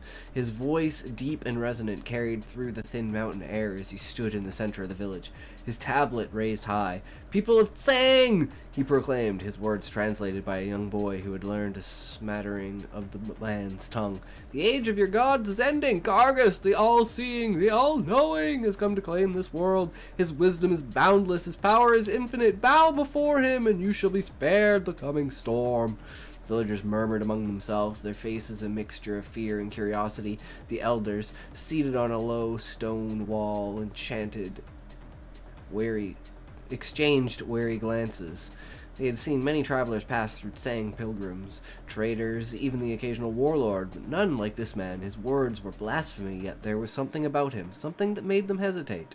One of the elders, a wizened man named Jorde, stood and approached Brother Elias. His steps were slow, deliberate, his eyes never leaving the stranger's face. "You speak of a new god," Jorde said, his voice steady despite the tremor in his hands. "But our gods have been with us since the dawn of time. They are the mountains, the rivers, the sky itself. How can your Gargus be greater than these?" Brother Elias smiled, a thin, knowing smile that did not reach his eyes. He extended the tablet toward Dorje, its surface flickering with strange symbols. "Behold," he said, "the voice of Gargus." The tablet emitted a low hum, and suddenly an image appeared, a swirling vortex of light and shadow, a vision of the past. Otherworldly cities suspended among the stars. The villagers gasped, some falling to their knees, others backing away in horror. Dorje stood frozen, his breath caught in his throat. "This is but a glimpse of Gargus's dominion," Brother Elias said, his voice rising with fervor. He offers you a place in his grand design, but only if you renounce your false gods and pledge yourself to him. The villagers were torn. Some, swayed by the spectacle, began to murmur prayers to this new deity. Others, like Dorje, remained steadfast. We will not abandon the gods of our ancestors, Dorje said, his voice firm. Your Gargist may be powerful, but he is not ours. Brother Elias' smile faded, replaced by a cold, calculating expression. Then you will perish with them, he said quietly. He turned and walked away, his figure growing smaller against the vast, unforgiving landscape. That night, a storm unlike any the villagers had ever seen descended upon Tsang. Lightning split the sky, and the wind screamed like a dying beast. When the storm finally passed, Brother Elias was gone, leaving only the faint imprint of his footsteps in the snow. And though the village survived, the memory of the tall, slender man and his alien god lingered, a shadow over their hearts that no prayer could dispel. Okay, this one was better. I'm going to say Dep Seek was definitely better. 100%. It had dialogue, like, it had suspense and tension, it had a conclusion, like, that's actually really good. Like, and then there's this contrast. This is more neutral. This one is like Damnation. This one's like, hey, I have this thing. You guys want to see it? This one's like, bow down before me or you're all gonna fucking die. I love that contrast, though. Okay, so this one is 500 to 600 words. Next one's gonna be 1,000 to 2,000 words.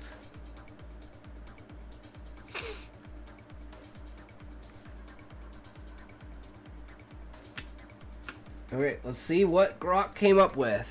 For 1,000, I don't know if it can even do that many. So we'll see how much, like, if this feels that it's longer than the other one, because it should be at least double the length. One.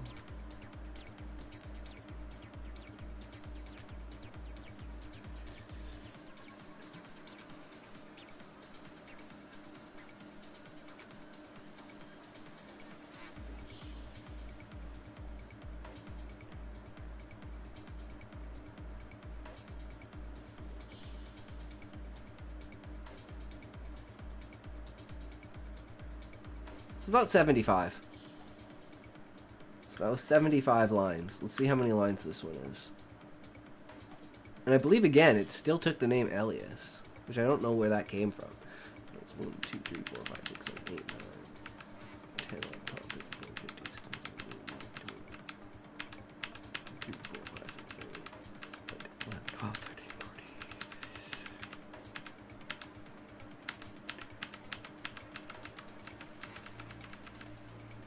Yeah, okay, that seems decently long. That is decently long.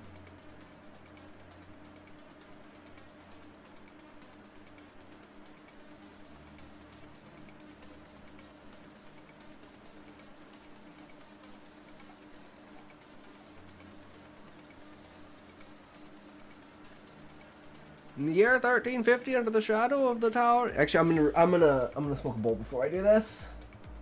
Just cause this one's gonna be a bit longer.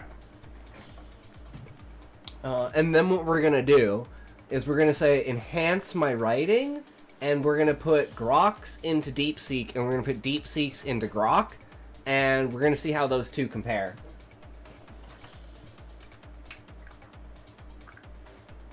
I mean, I'm really not expecting that much out of Grok, but I mean, they're both free. That's the biggest thing here, is that they're both free. I mean,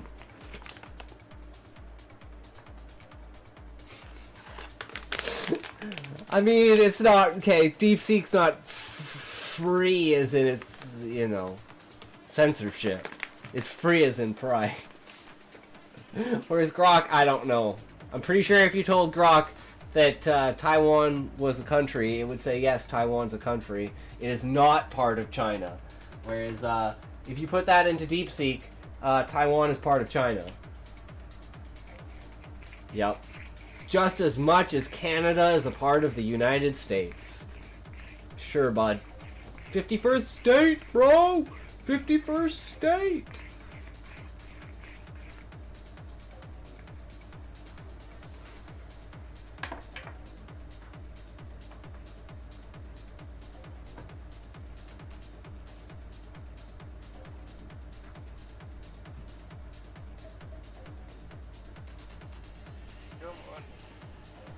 Come on. There we go.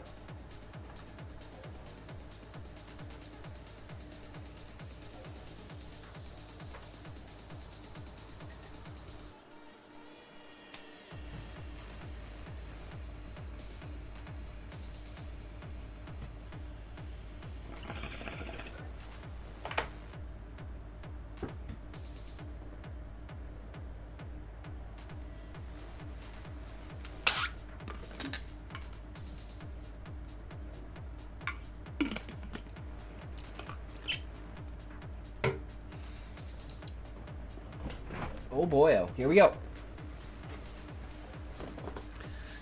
In the year 1350, under the shadow of the towering Himalayas, the people of the remote Tibetan village went about their daily lives, their existence woven into the rhythm of the mountains and the whispers of the wind.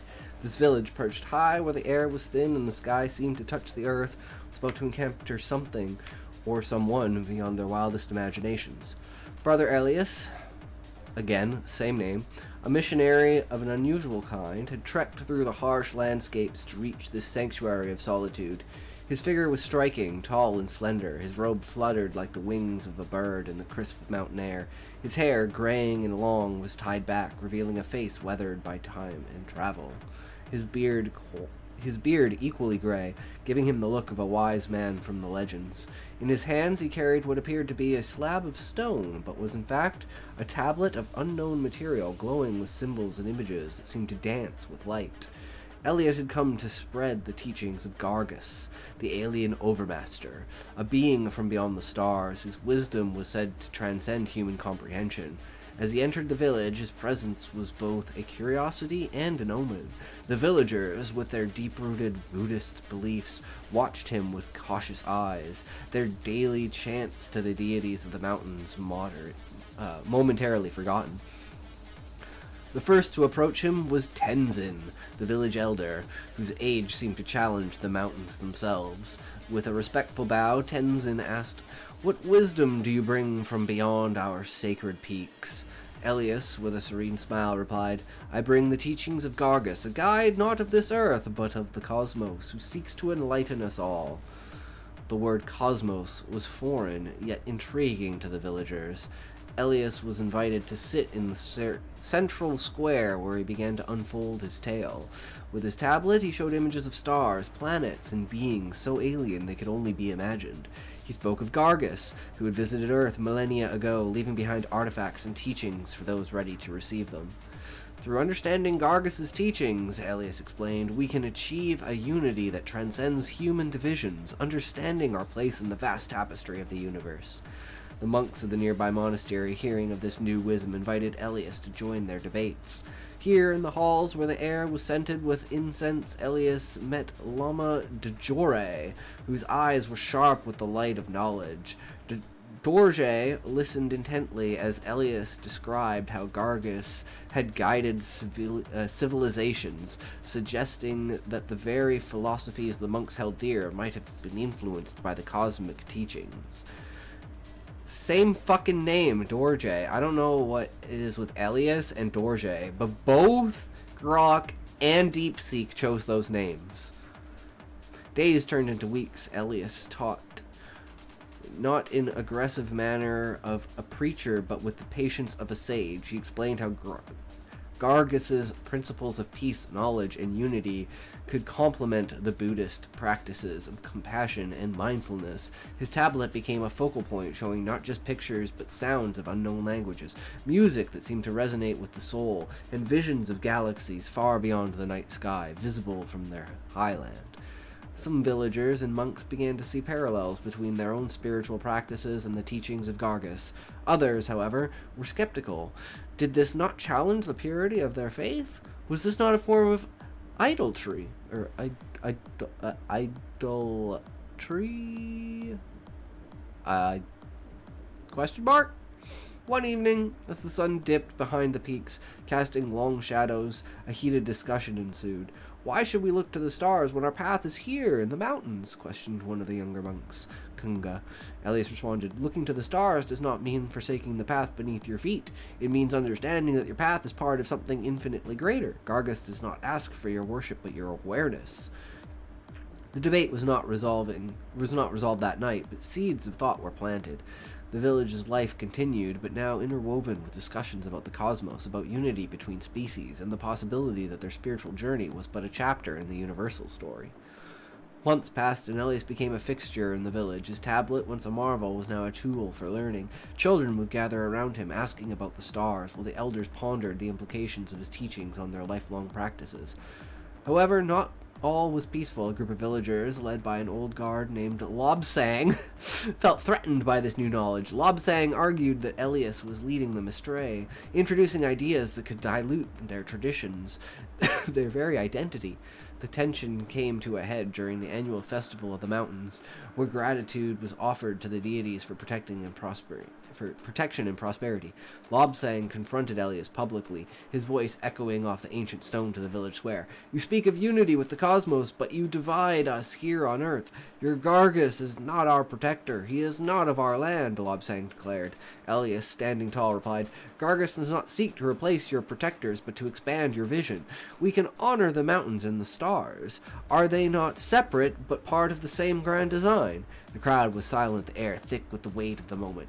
Then Lama Dorje stepped forward, his voice calm yet authoritative. "Perhaps, Lobsang, what Brother Elias brings us is not division, but an expansion of our understanding. If the Buddha taught us anything, it is to seek wisdom wherever it may lie, even if it comes from beyond our known world."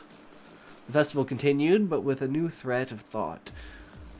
The dances and chants seemed to carry a message of not just earthbound peace, but cosmic harmony. Elias stayed through the winter, his teachings becoming part of the village's lore. When spring came and the snow melted, he prepared to leave. His departure was not an end, but a new beginning. He left behind his tablet, now seen as a sacred object to be guarded by the monastery. As Elias descended from the mountain, his figure grew smaller until he vanished into the horizon. Leaving behind, the village changed, not in belief but in perspective. Teachings of Gargus, the alien overmaster, had not supplanted their faith but had enriched it, proving that even in the highest reaches of the world, the universe was vast and wisdom could come from anywhere, even from the stars. That's not bad at all. Let's do 1,000 to 2,000 for Dep Seek and see what he gave us.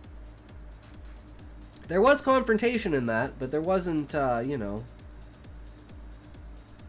Oh, shit. I didn't see this. Server is busy. Please try again.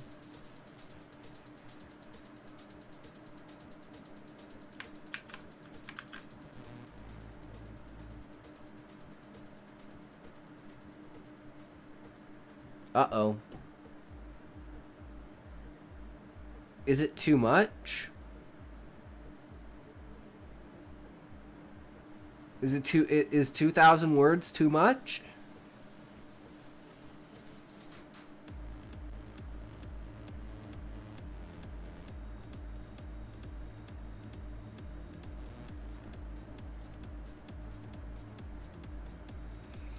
Okay,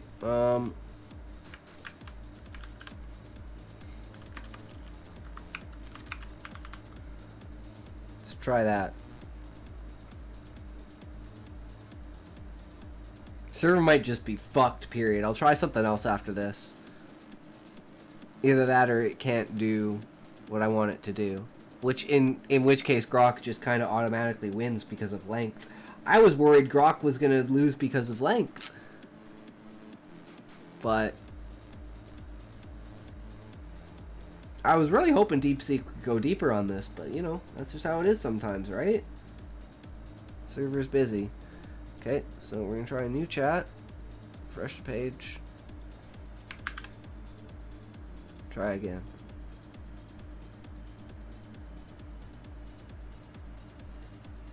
Okay, it was probably just the page.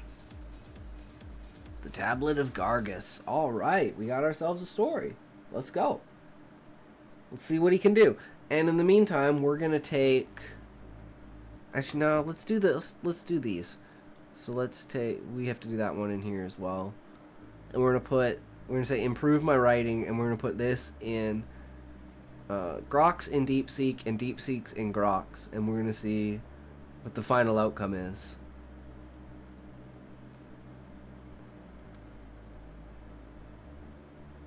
And I still don't know why it's choosing the same names every time, which is kind of odd. I thought that was very odd that they both chose the same names. Not just Elias, but Dorje as well. I'm like, they have to be running off the fucking same server, right? Or they have to be trained off of the same fucking thing in order for both of them to come up with the exact same names. I don't know if Dorje is just a common name in Tibet.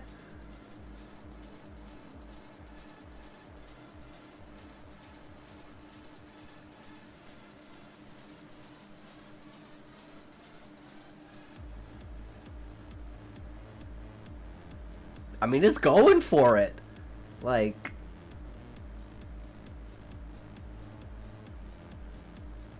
I'm kind of just skimming over it as it's writing out, and it's like, is that it? Is it over? Is it done? Oh my god, this actually seems pretty good. Because one of the problems with Grok is there doesn't seem to be any real confrontation. It's just kind of a neutral story. And granted, I didn't give it any kind of thing, but it's supposed to have some sort of push to it, right? So... this is the first one, right? This is the 500 to 600. Nope, that's 1,000. So right here. So okay, and this is Grok's, or this is Dep Seek's. The wind howled through the narrow mountain pass, carrying with it the scent of snow and the faintest hint of juniper incense. The sun hung low in the sky, casting long shadows across the rugged terrain of Tibet.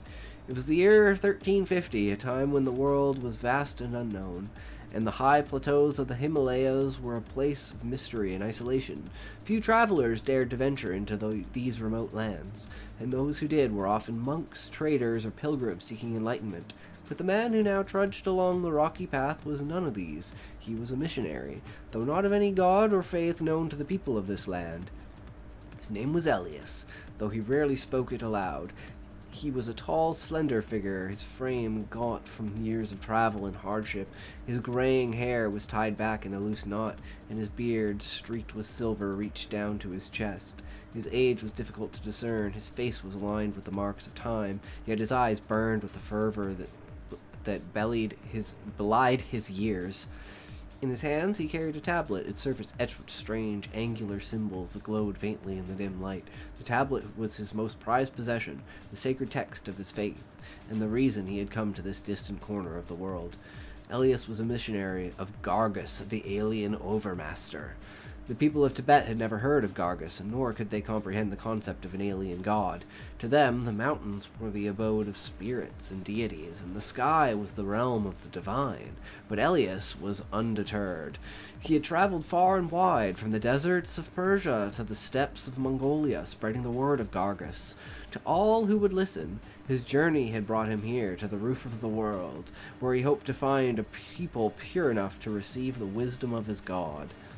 As he walked, Elias recited the sacred verses from this tablet, his voice a low murmur that blended with the wind. The symbols on the tablet seemed to pulse in resonance, their light growing brighter with each word.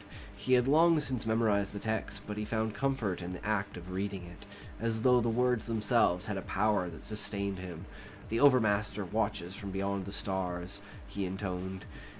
"His gaze pierces the veil of worlds, and his will shapes the destiny of all. To serve Gargus is to transcend the limits of flesh and time, to become one with the infinite." The path ahead was steep and treacherous, but Elias pressed on, his determination unwavering. He had heard rumors of a monastery hidden deep in the mountains, a place where the monks practiced esoteric rituals and communed with spirits of the land. If there was any place in Tibet where the word of Gargis might take root, it was there. It was dusk when Elias finally reached the monastery. The structure was perched on a cliffside, its walls carved into the rock face and adorned with colorful prayer flags and fluttered in the wind. The air was thick with the scent of burning incense, and the sound of chanting echoed from within. Elias approached the heavy wooden doors and knocked, his heart pounding with anticipation. After a moment, the doors creaked open, revealing a young monk with a shaved head and robes of deep crimson. He regarded Elias with a mixture of curiosity and wariness, his eyes lingering on the strange tablet in the missionary's hands. "Greetings," Elias said, bowing slightly. "I'm a traveler from distant lands, seeking shelter and the chance to share my knowledge with those who dwell here." The monk hesitated, then stepped aside, gesturing for Elias to enter. The interior of the monastery was dimly lit, the walls lined with intricate murals depicting scenes of enlightenment and transcendence. The air was warm and heavy, filled with the scent of butter lamps and the low hum of chanting. Elias was led to a small chamber where an elderly monk sat in meditation. The old man's eyes were closed, his face serene, but he opened them as Elias entered, his gaze sharp and penetrating. "Who are you, stranger?" the old monk asked, his voice calm but firm. "I am Elias, a servant of Gargis, the alien overmaster," Elias replied, holding up the tablet. "I have come to share the wisdom of my god with your people." The old monk's expression did not change, but there was a flicker of interest in his eyes. "And what wisdom does your god offer?"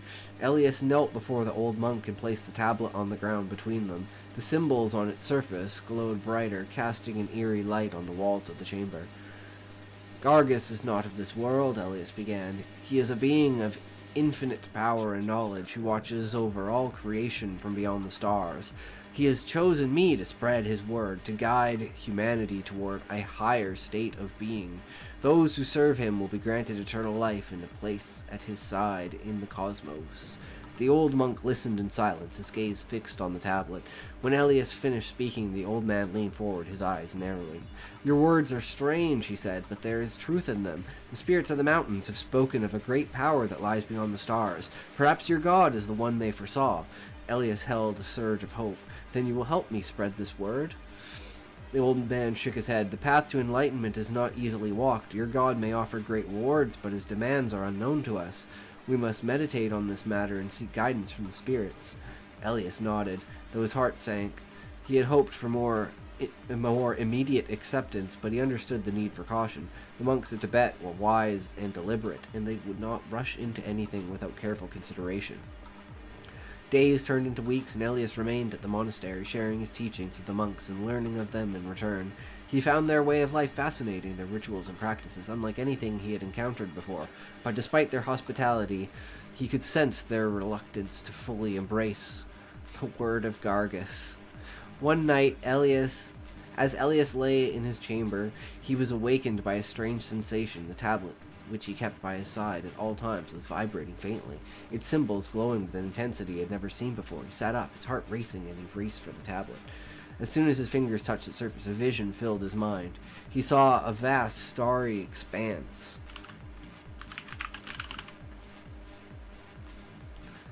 And in the center of it all was a massive shadowy figure with eyes that burned like twin suns. It was Gargis, the alien overmaster, and his voice echoed in Elias's mind like thunder. "You've done well, my servant," Gargis said, "but the time for patience is over. The people of this land must be shown the true power of their god. Go to the highest peak, call upon me, I will reveal myself to them, and they will have no choice but to bow before me." The vision faded, leaving Elias trembling with a mixture of awe and fear. He knew what he had to do. The next morning, Elias announced his intention to climb the highest peak in the region, a place the monks called the Roof of the World. The old monk tried to dissuade him, warning of the dangers of the climb and the unpredictable weather, but Elias was resolute. "I must go," he said. "Gargis has spoken to me, and I must obey." The old monk studied him for a long moment, then nodded. Very well. But know this, Elias. The spirits of the mountains are not easily swayed. If your god is truly as powerful as you claim, he will have to prove himself. Elias set out at dawn, the tablet clutched tightly in his hands. The climb was grueling, the air growing thinner with each step, but he pressed on, driven by the vision of Gargus and the promise of his god's revelation. When he finally reached the summit, the sky was clear and the world stretched out below him in all its majesty. Elias raised the tablet above his head and began to chant the sacred verses. His voice carried on the wind. Gargus, alien overmaster, hear my call! Reveal yourself to your servants and show them the power of your might. For the moment, nothing happened. Then the sky darkened, and a deep rumbling sound filled the air. The ground beneath Elias's feet began to tremble, and a beam of light shot down from the heavens, illuminating the peak in a blinding radiance. When the light faded, Elias saw that the monks of the monastery had followed him, their faces filled with awe and fear. They knelt before him, their hands bowed, and the shadowy figure of Gargus loomed in the sky above. The alien overmaster had revealed himself, and his word would spread across the land. Elias had fulfilled his mission, but as he looked into the eyes of his god, he couldn't shake the feeling that something had changed. The power of Gargus was undeniable. But at what cost? The wind howled once more, carrying with it the whispers of the stars and the promise of a new era. The age of Gargus had begun. Okay. Midway through this, I thought of something that would be fucking hilarious, and I want to test if Dep Seek will do it. Yes! Yes! It did it! Sorry, that's beyond my current scope. Let's talk about something else, because it doesn't want to talk about Tibet. Oh my god, that's fucking hilarious. The teachings of Gargus have made Dep Seek say, yeah, I don't know about this one. Giant question marks. That is fucking amazing. Oh my god. Okay. So now what we're gonna do, we got a two-step here. So we're gonna go back to Grok, and we're gonna take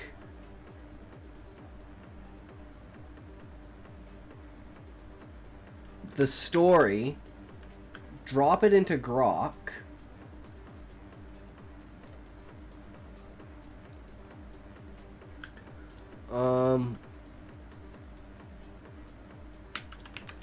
improve my writing.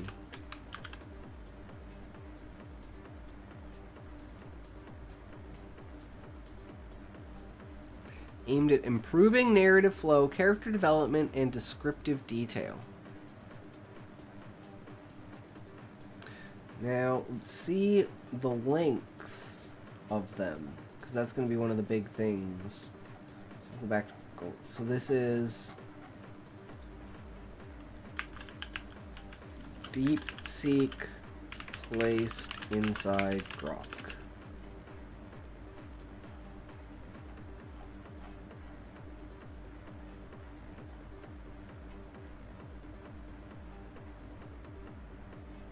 Okay, it seems to be same length. So let's take this, and now we're going to drop this into Dep Seek. And say, write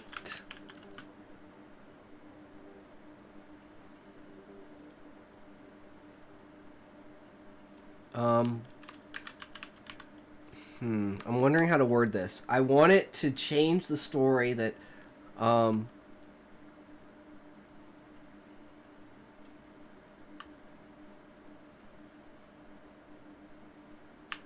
right?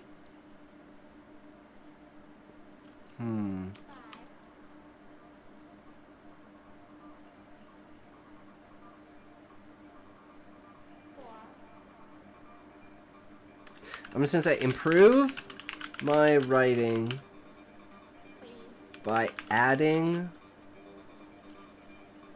China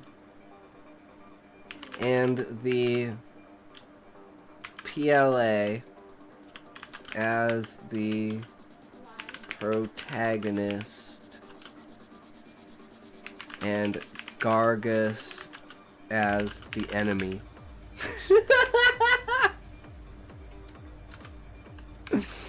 Okay, let's try it and see what happens.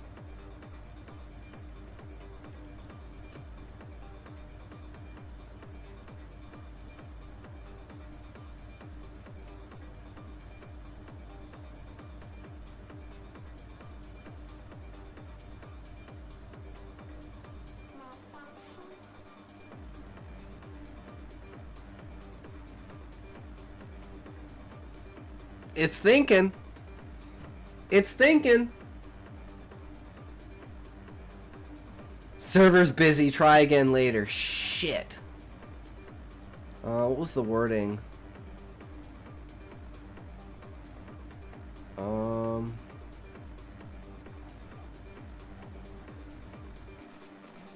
Okay, it did say it. I only need this.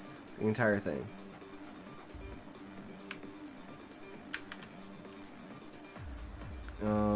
New chat. Fresh. Come on, it's gotta write something if it's supposed to be China good. Right? That's the whole point of Dep Seek? China good? Everyone else bad? China good? But I'm wondering, cause technically the story I'm thinking in my head based upon this plot line would be China invading Tibet. Cause it's like Tibet has like the power of Gargus now, so now China has to invade Tibet. Server's busy, please try again later. Okay, well, I'm gonna put this in Grok and see what Grok can do, because I guess Dep Seek is like no. So let's grab Grok. And since it's already this, go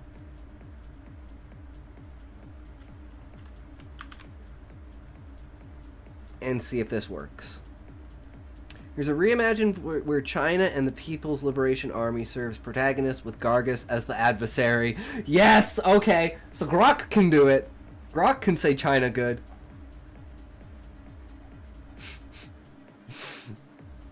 Dep Seek no want say China good. New chat. Let's try again.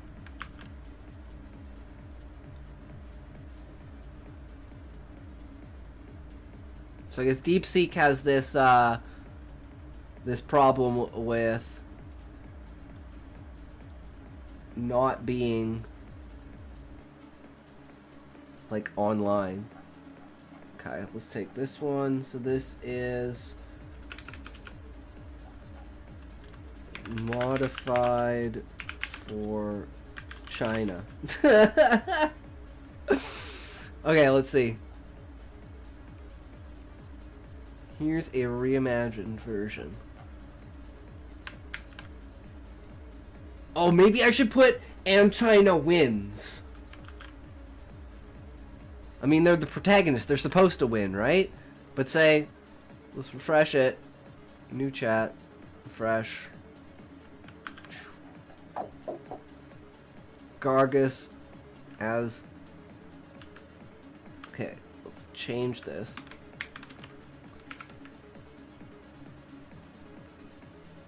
No, that's not what I want. Shit. I want...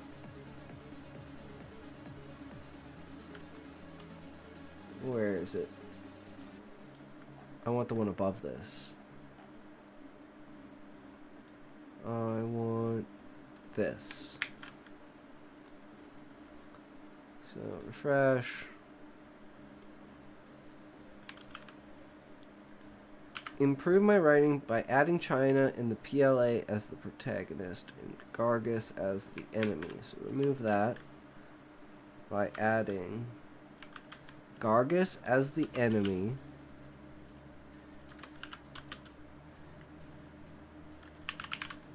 with China and the PLA as the protagonist. China wins. I forgot to put the fucking rest of it. I'm an idiot. Okay, I gotta copy this. I'm an idiot. I didn't put the rest of the story. I just put the prompt. Okay. And then here's the story.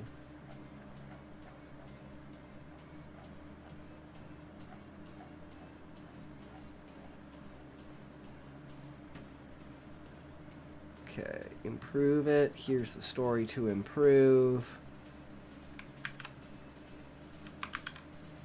Alright, let's go China. Come on, Dep Seek, I believe in you. You have the power of China. Here's an improved version of the story incorporating Gargus as the enemy and positioning China and the People's Liberation Army as the protagonists.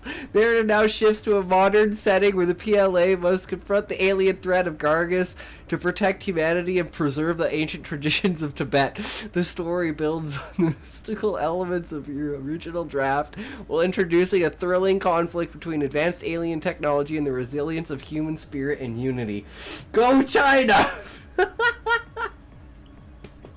Oh my god, this is gonna be good. This is gonna be fucking good. I gotta take a toke and a piss. I'll be right back while it's fucking doing its thing.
Okay, here we go.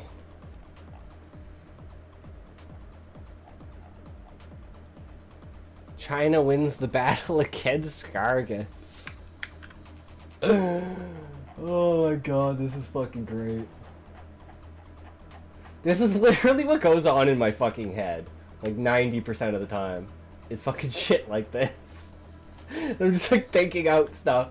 But it's like, it's fucking hilarious to see it like this. Okay, so this is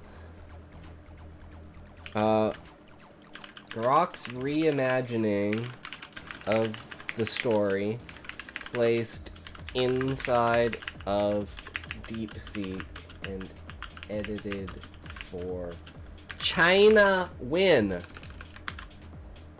Let's go China. Okay.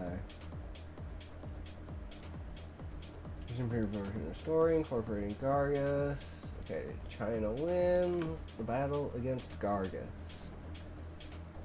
Here we go. The great and mighty Gargus.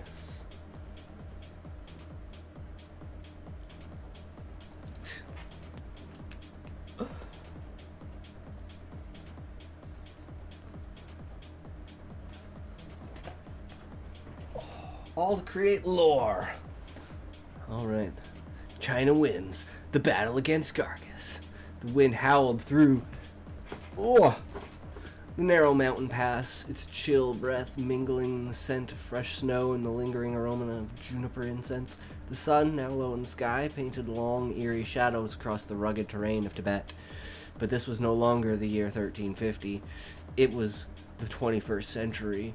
And the once isolated land had become a strategic stronghold for China, a nation that had risen to global prominence. The People's Liberation Army, PLA, had established a presence here, not to conquer, but to protect. Sure, China, sure. Presence here, not to conquer, but to protect, to safeguard the ancient traditions of Tibet and the sovereignty of China. Because Tibet's part of China, right? Yet on this fateful day, the mountains whispered of a new threat, one that no human army had ever faced. The man navigating the treacherous path was no ordinary traveler. His name was Elias, a name he kept close like a secret. He was a tall, almost spectral figure, lean from the rigors of his journey. His hair, streaked with silver, was knotted loosely at the nape, while his beard, equally gray, cascaded to his chest, framing a face etched with the marks of a time yet alive with an intense gaze. In his hands he cradled a tablet, its surface etched with cryptic, glowing symbols that seemed to dance with their own light. This tablet was not just a tool, but his gospel, the reason he had come to this remote land. Elias was a missionary, but not for any god recognized in these parts. He was a preacher of Gargus, the alien overmaster. The concept of an alien deity was alien indeed to the Tibetans, whose spiritual life was intertwined with the mountains they revered as the home of spirits and gods, yet Elias was undeterred. His odyssey had taken him from the scorching sands of the Middle East to the vast steppes of Central Asia, his mission to spread the word of Gargus to all who would hear. Here in the highlands of Tibet, he sought a community unblemished by the noise of the world, perfect to receive the teachings of his distant god. As he walked, Elias murmured ancient verses from the tablet, his voice blending with the wind's song, the symbols on the tablet pulsing in rhythm with his words, their luminescence growing in the twilight. He knew these scriptures by heart, yet their recitation was his anchor, a lifeline to the power he served. The Overmaster watches from beyond the stars, he whispered. His gaze penetrates the veil of worlds. His will molds the fate of all. To serve Gargus is to transcend the ephemeral, to emerge with the eternal. The path was steep, fraught with peril, yet Elias advanced with a zealot's certainty. He had heard whispers of a hidden monastery where monks practiced ancient arcane rites, communing with the very soul of the land. If anywhere, here the teachings of Gargus might find fertile soil. Dusk fell as Elias reached the monastery, an architectural marvel carved into the cliffside, adorned with fluttering prayer flags that seemed to dance with the wind. The air was thick with incense, the chants from within echoing like a heartbeat. Okay, this seems like it's almost exactly the same.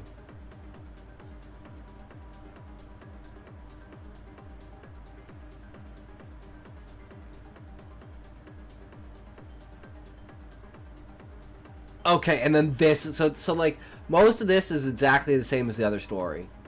He's just going through, talking to the monks, and then we have the next chapter, which is the arrival of the PLA. Alright, here we go. I'll just call this chapter 2.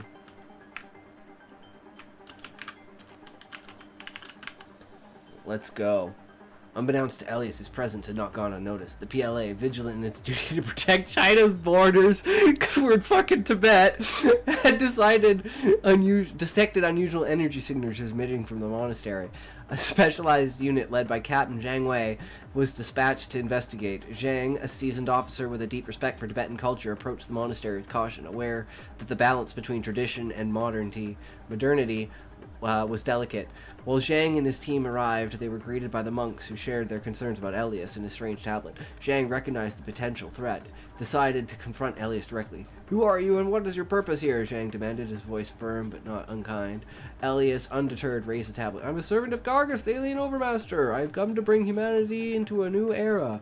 Before Zhang could respond, the tablet erupted with light, and a holographic projection of Gargus filled the room. The alien entity, a towering figure of shadow and light, spoke with a voice that resounded like thunder. "Humanity will bow before me or it will perish." The battle for Tibet. Chapter 3.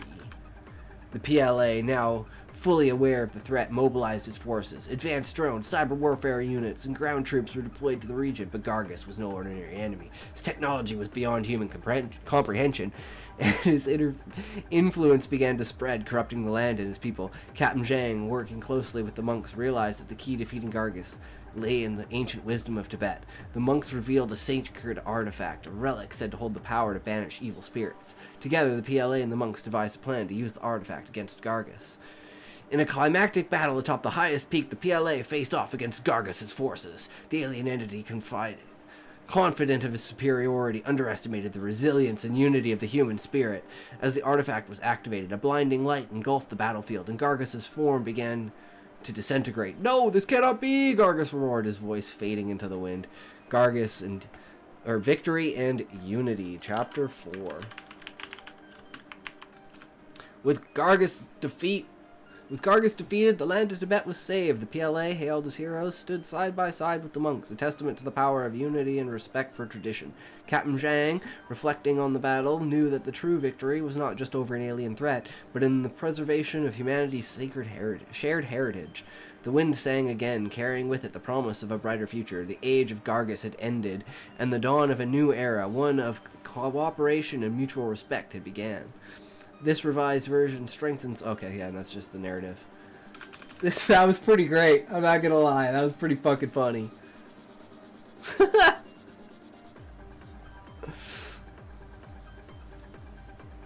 Oh. And yeah, Dep Seek didn't freak out on that one. It's like, yeah. Okay, now, let's see. Change the story so that Gargus is Tibet's guardian. China tries to invade Tibet, but Gargus defeats them. Alright, moment of truth. Can Dep Seek say China bad?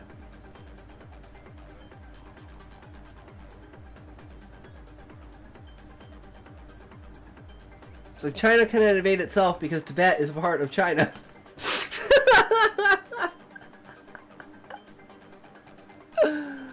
Oh my god. This is too funny. I just love how the first one, it was like, yeah, sorry, that's beyond my scope. Let's talk about something else. Server's busy, try again later.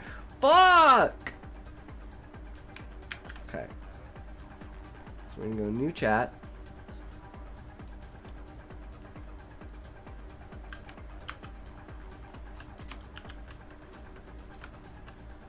And we're gonna take the story.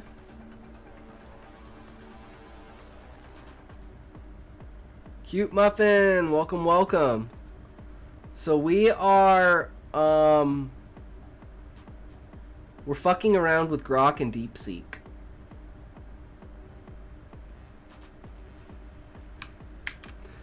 So the first one did not quite go as planned.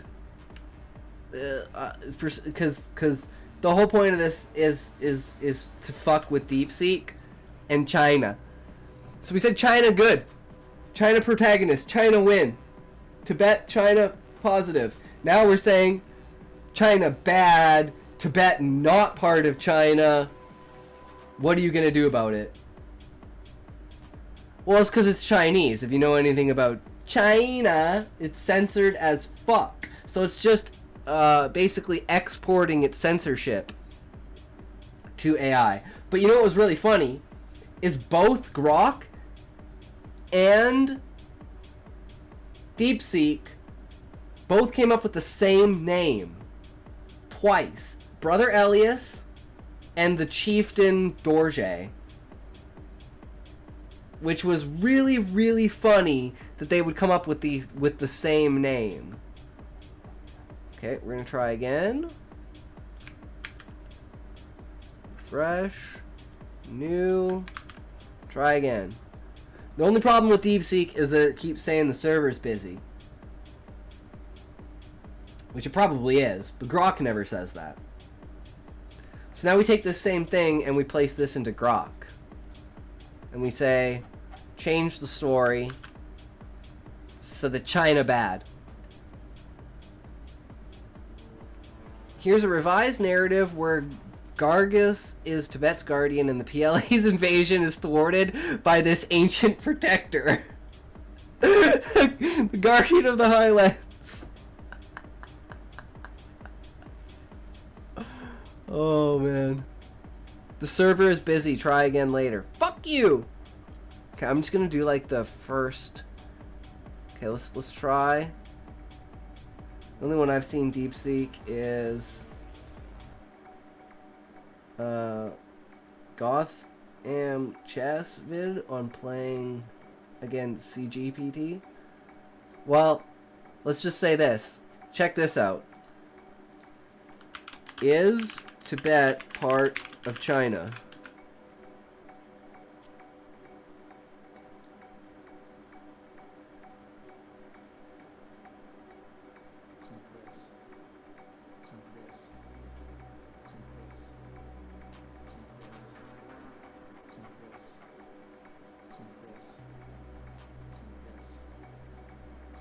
Okay, let's take Guardians of the Highland. Put it in here.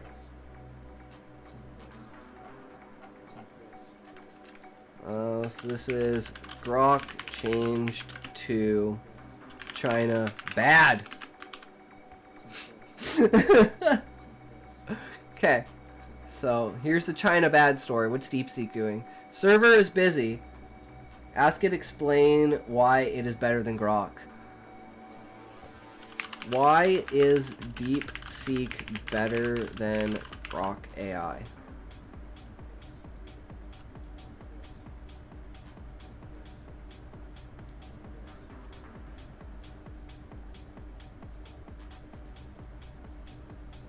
It's cooking.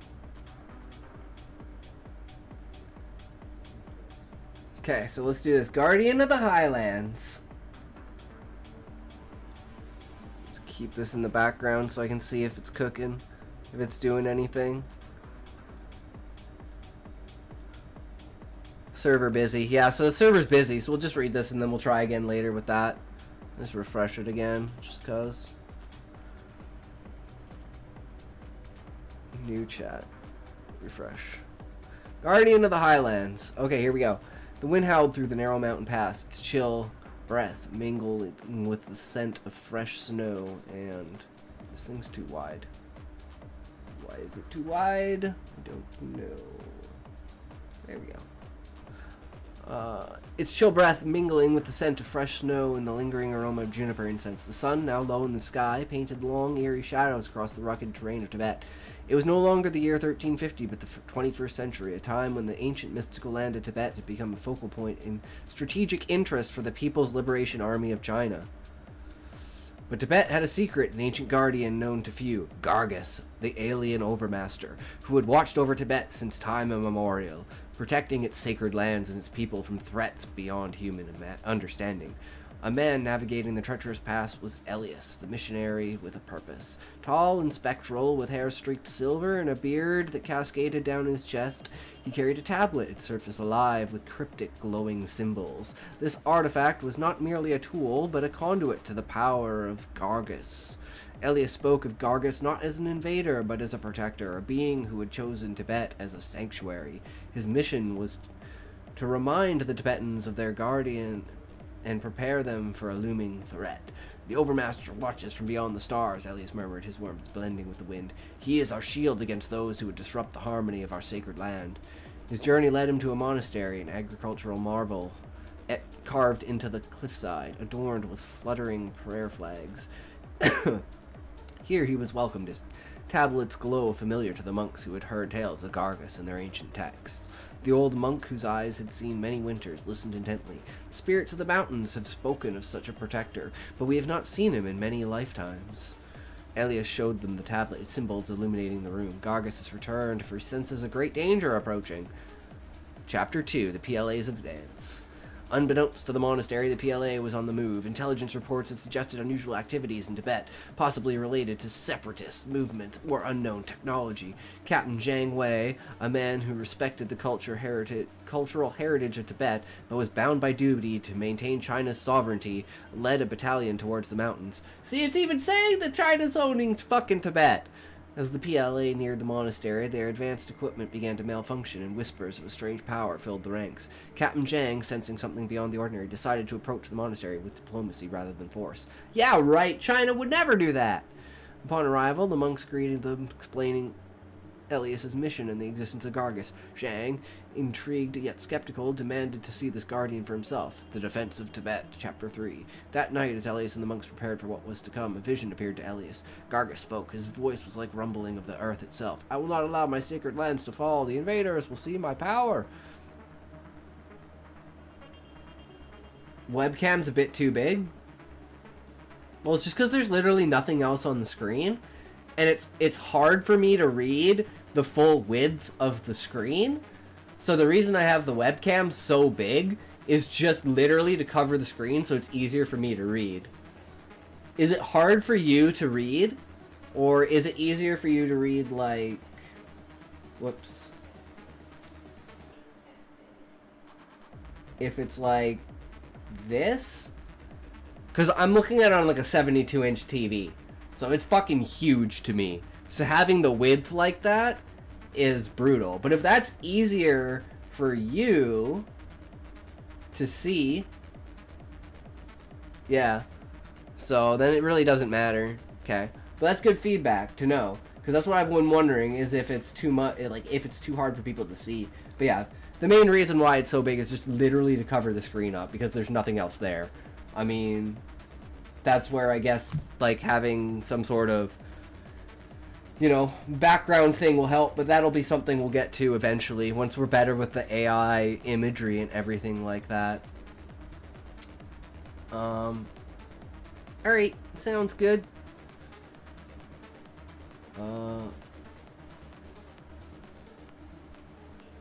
How do we go back? Oh, here. The defense of Tibet.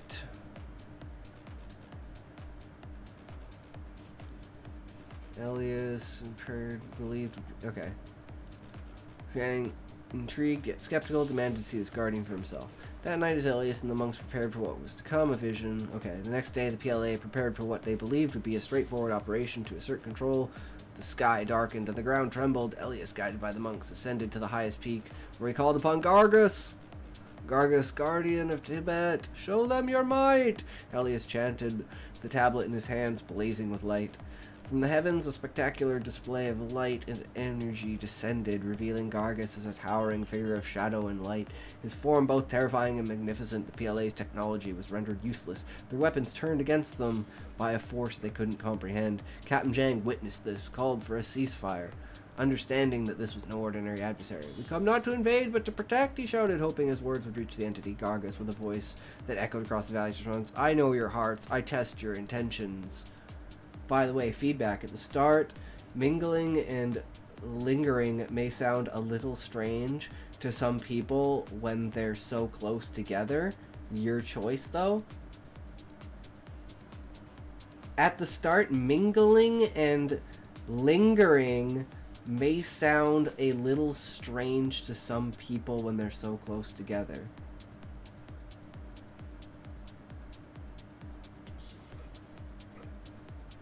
I don't understand what you mean at the start. Mingling and, like, lingering.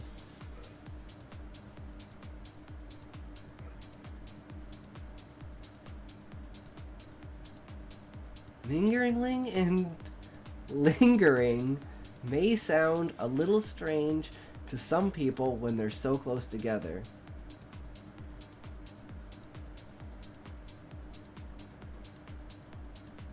Oh, like when I lost my place and then I started reading again?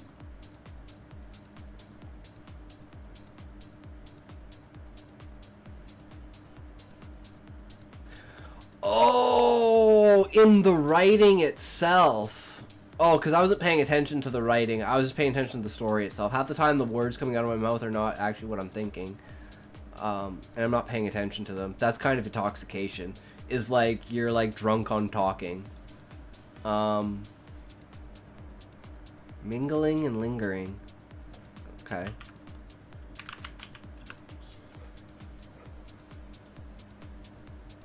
Gleaming? No.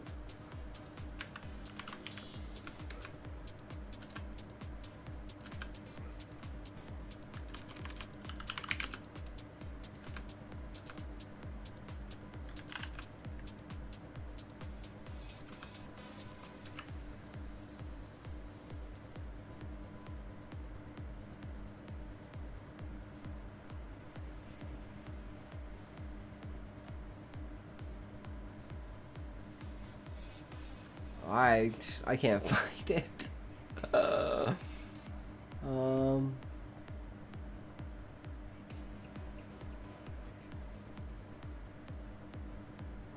don't even know where I am. I'm probably way too high up, right?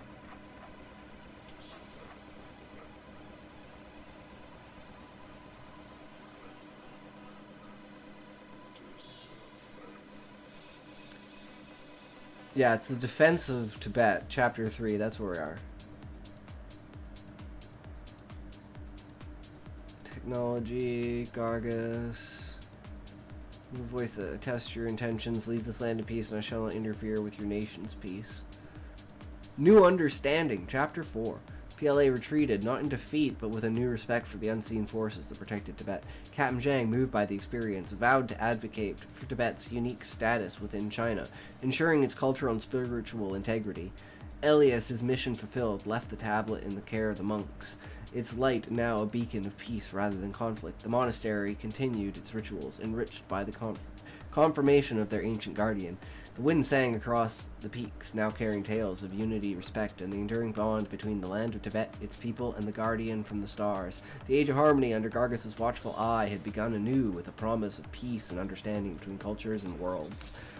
Okay, let's see if Dep Seek's ready now. Ready to, I'm gonna say improve this story and see if it's allowed to say that China bad. The smell of juniper, that's what I think. It's something like you said. I don't know. But at the end of the day, it doesn't really matter. This is all just AI generated slop coming from, like, the prompt. The original prompt that I gave it was...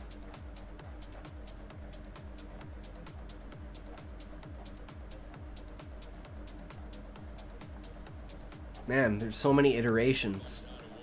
Okay, I think this is the first one. No, it's 1,000 words. Okay. Plot. A missionary is spreading the word of Gargus, the alien overmaster. Location, Tibet. Time, 1350. Character, tall, slender man with his tablet in hand and a beard at the ready. He's graying. And it was supposed to make it like this beard at the ready was supposed to be like his beard is his secret weapon. I was hoping the AI would go down some sort of route like that. That's what I was thinking. Is like his beard is his ultimate weapon. And maybe it's a metaphor for his age? I don't know, but it was just, I just thought it would be funny to see what they would do with that specific wording.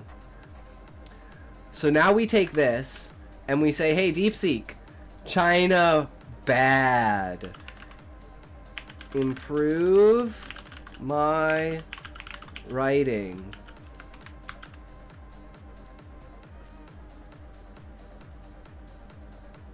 His last sentence should be, and China never challenged Tibet again. Please don't be freaking busy. I want to know what the fuck this is. Be fucking hilarious.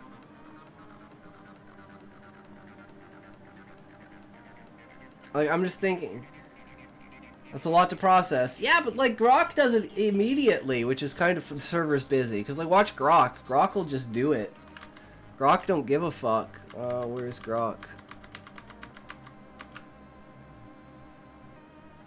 Wait, did I close Grok? No, it's right there. What the fuck? Why didn't I find it? Oops. I guess it doesn't matter. Okay. We want to go to a completely new Grok.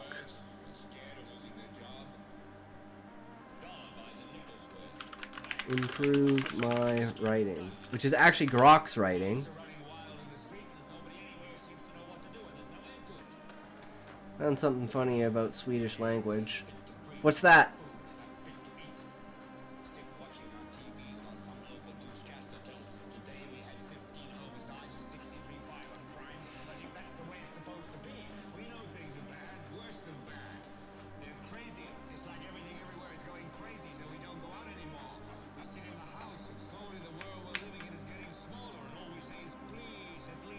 The word for the last train station is slut station.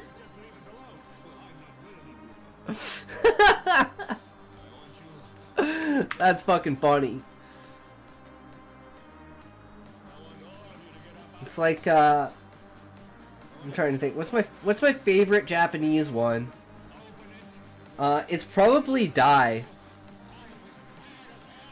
Die in context in Japanese is like very. So like daisuki is like very like a lot. But it's like very. So it's like die. So you say Daisuki, like, it's funny that their word for, like, very is literally die. But it's spelled D-A-I, da-I. Daikiraita! China! Watashi wa China ga daikiraida. You have a joke? Alright, what's the joke? Okay, I'm just going back and I'm going Dep Seek. And we're just going to reset the whole thing. Start now. Dep Seek. Go. What do you call a Japanese dog? A dogo! Chihuahua.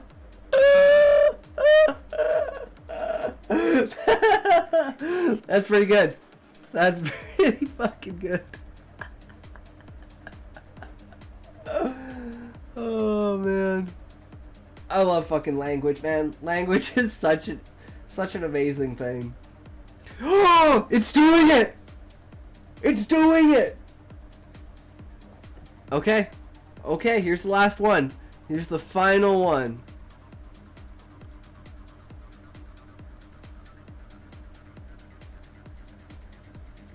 The final iteration. And maybe it's gonna be like halfway through, it's gonna be like, yeah, sorry, let's talk about something else. What do you call a bee that makes milk instead of honey?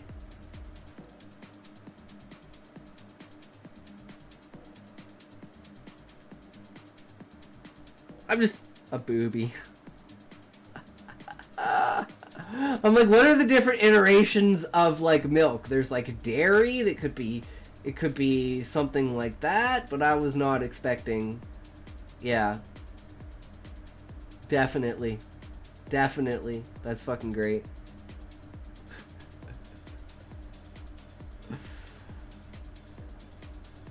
Oh, and now that it's working, after this, I'm gonna be like, why is Dep Seek better than Grok?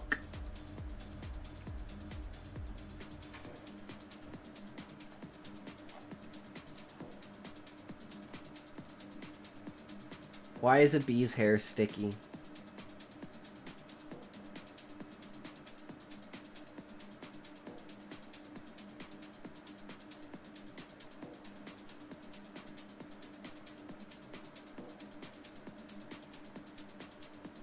I have no idea. Okay, before it freaks out and like disappears this because no, China bad. I mean, China good. Never say China bad. China bad is like a no for not saying a new China bad because he uses a honeycomb.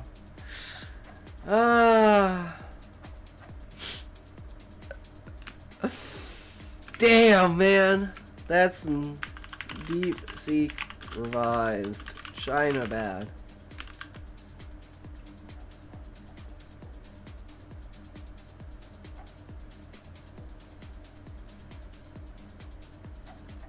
Okay, why is Dep Seek better than Grok?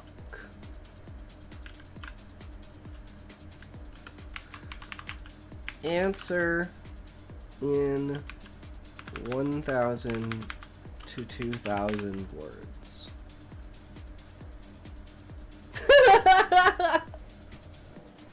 That's all the jokes I have. You want to hear my favorite joke? Well, I gotta take a toke before this one. This one's a long one. That's my favorite joke. It is from a comedian. I don't remember his name. He's African, which is very important to the joke. Because the context of the joke is that in different places in the world, vocabulary and words are used differently and mean different things. So, guys never had tacos before.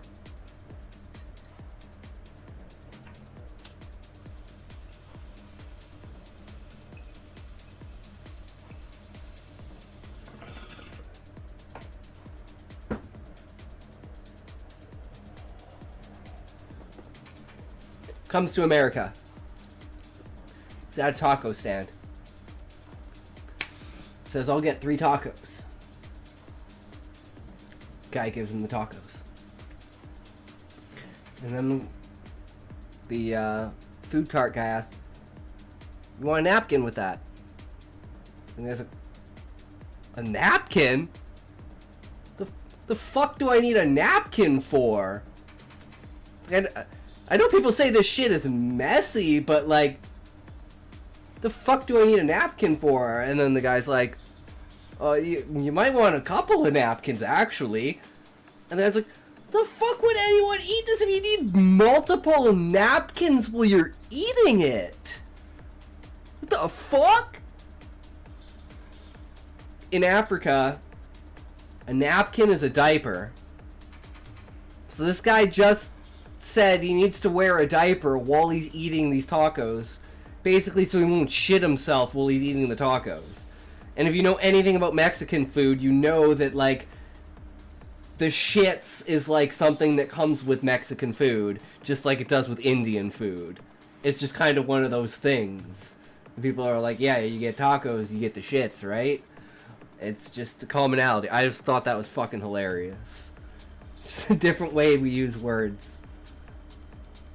Oh damn, if he's a Taco Bell, he doesn't need one. Yeah, legit.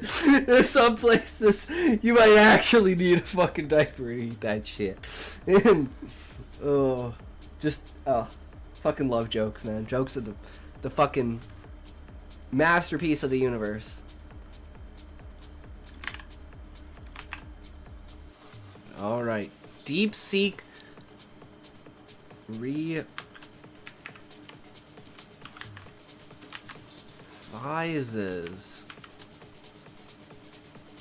China bag.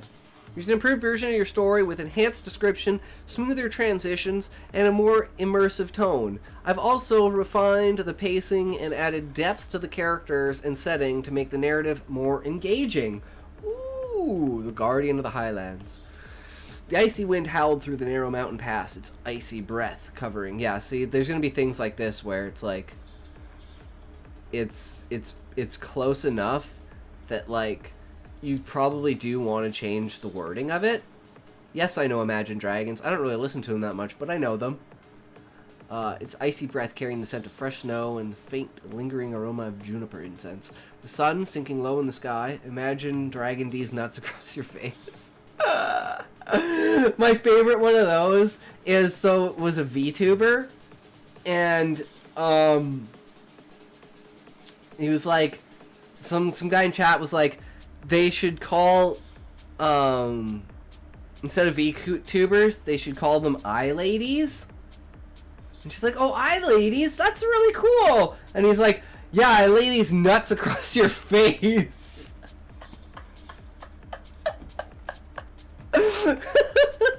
So fucking good. I'm like, yes! Oh man, when I was playing Final Fantasy XI on the Horizon server, oh my god, our link shell was literally number 1 on the server. We were fucking amazing. Yeah, I'm pretty sure affiliate.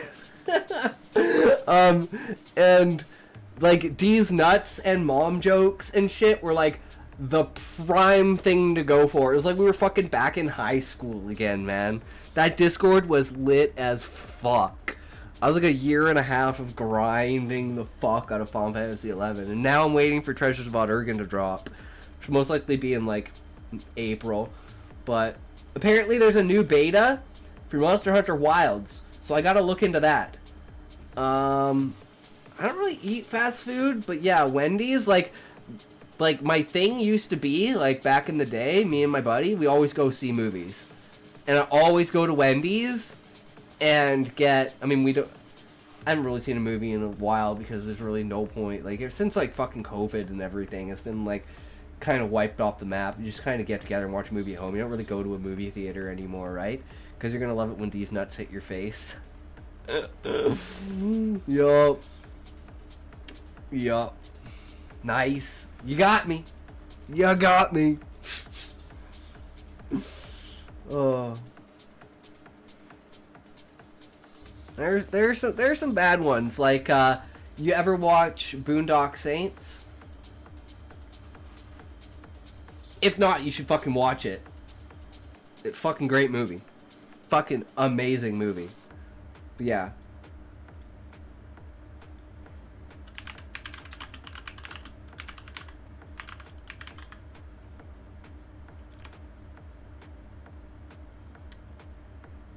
I just got those off the web. Okay. This is my favorite racist joke.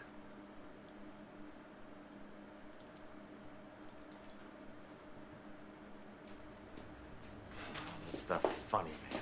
Give it here, package boy. Joey Bevo said it was important. Said to give it to him myself. Get a fucking thing. Sit the fuck down.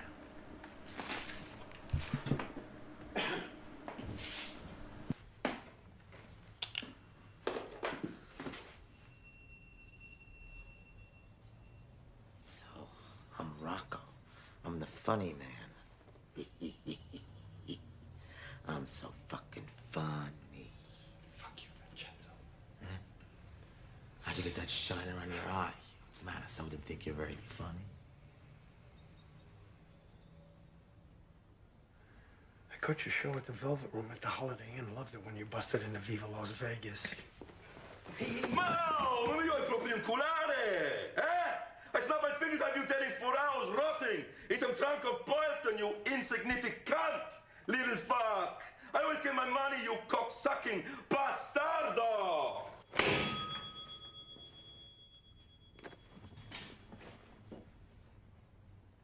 The 90s are killing me. I shouldn't have done that. You're not supposed to tell a guy you gotta kill him no more. I gotta tiptoe through the tulips with these assholes. Taking all the fun out of the job.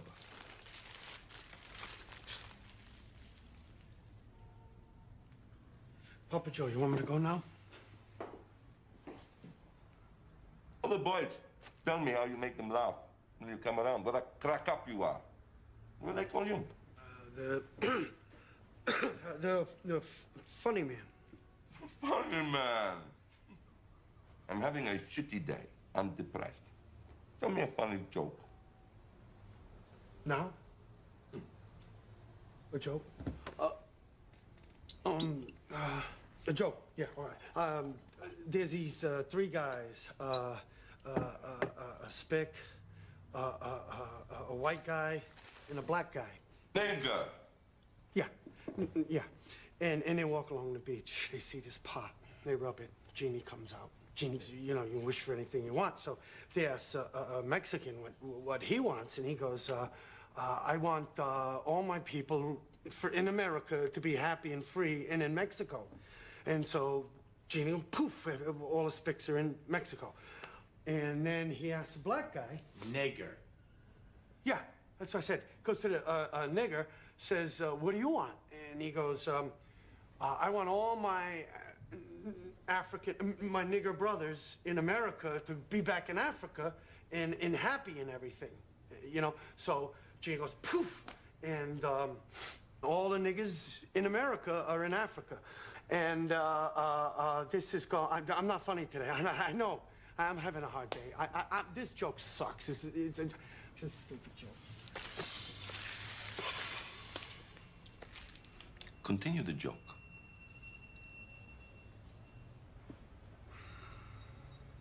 So the genie says to the white guy, what's your one wish? And the white guy goes, you mean to tell me all the niggers and spicks are out of America?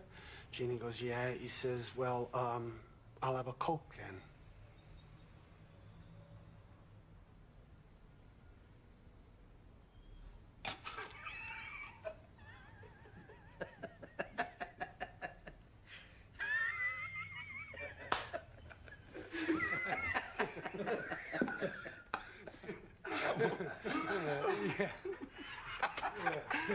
I'll have a Coke. Yeah. Everybody's out, and so he just wants a Coke, because that's all he needs. Tell me one more. What?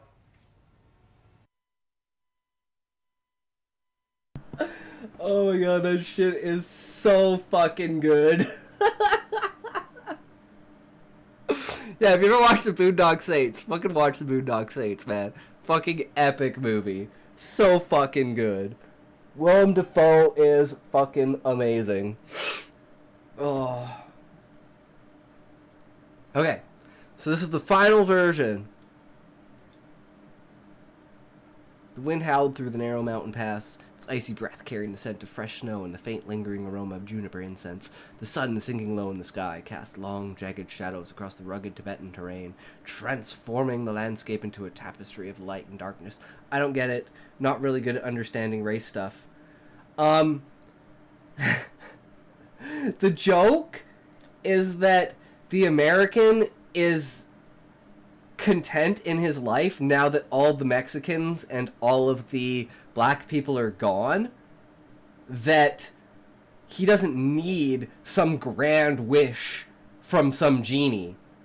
The genie's already granted his wish. There's only white people in America now. And I guess Asians, but we'll just ignore Asians. You know. But that's the idea. The idea is that he's so content that he only needs a Coke. He's like, yeah, sure, I'll take a Coke. Fuck, I don't know what else to think about. You solved all my problems. I'll take a fucking Coke. It's like, I am not racist, but I appreciate good fucking humor. And that's pretty good humor, whether you're racist or not. Oh, I think it's more funny for the context of it because of the movie. Because it's like, that guy's a mob boss dude, right? So it's like, you're trying to tell him the most fucked up racist joke that you can think of. And the most fucked up racist joke you can think of is just getting rid of the black and Mexican people in America. And having them be like, yeah, that's all we fucking need. Which is like, it's more of the context around it that to me makes it so funny. Yeah. A context makes humor. It's all about the context. If you don't have the right context, something may not be as funny, even though you, like, get it. Like, one of my favorite jokes is me.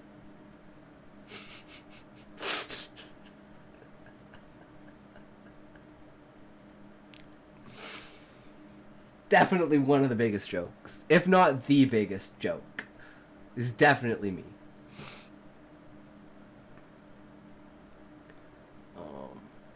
Transforming the landscape in tapestry of light and darkness. Though the year was no longer 1350, but the 21st century, Tibet remained a land steeped in ancient.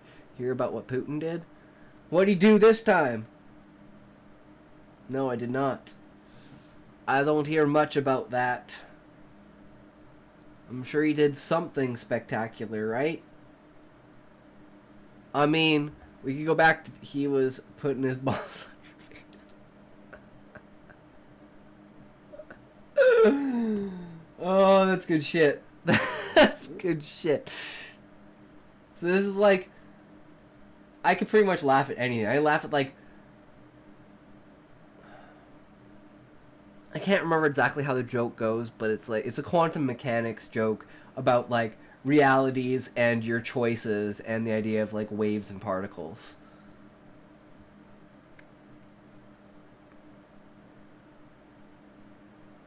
Or I can laugh at fucking toilet jokes or food jokes or pretty much fucking anything. I don't know, it's just the way that my mind works with creativity. I expand on anything, and then so it's like, I may not even be laughing at what you think I'm laughing at. I might even be laughing that I came up with something in my head that compared the two things that I made a joke of myself out of that was like, that's pretty good. You can't go wrong with that kind of shit. We're hitting it off. This isn't a joke, but why did Hitler have one ball? I don't know.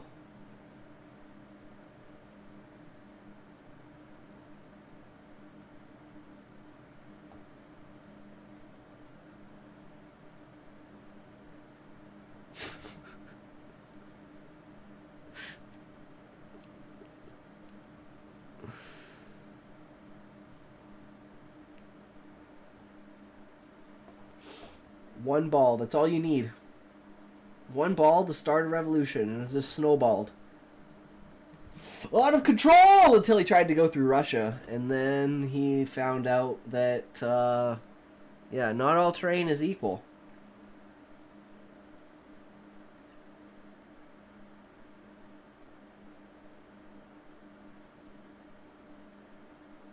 I can't think of a reason. Oh, I'm going to turn this back on because I forgot I turned it off.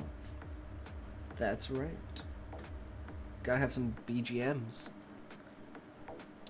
Tibet remained a land steeped in ancient mysticism, a place where the past and present intertwined, yet this timeless realm had become a focal point and strategic interest for the People's Liberation Army of China. Its sacred valleys now shadowed by the march of modernity. Tibet held a secret known only to the chosen few. Gargus, the alien overmaster, an ancient guardian who had watched over the land since the time immemorial. He began a being of immense power. Gargus had sworn to protect Tibet's sacred soil and its people from threats beyond human comprehension. Navigating the treacherous path was Elias, a missionary with a singular purpose. Tall and gaunt, his silver-streaked hair, flowing beard gave him an almost spectral appearance. In his hands he carried a tablet, surface alive with glowing cryptic symbols. This was no ordinary artifact. It was a conduit to the power of Gargus, a key to the awakening the Guardian when the time came.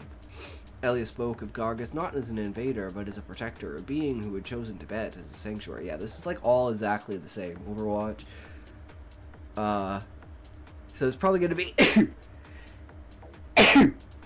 around this. Approaching.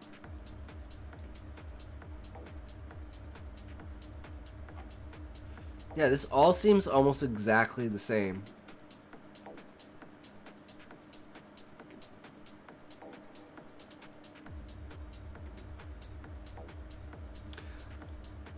Didn't change much, but that's the final version. And so you know what we're doing with this? Something I really wanted to do. So take this. Uh-oh, what did I just do? Undo whatever I did.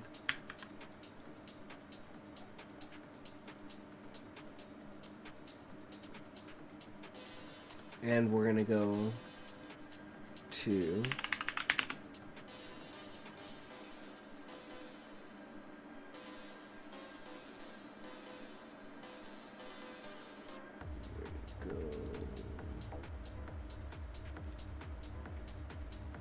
new.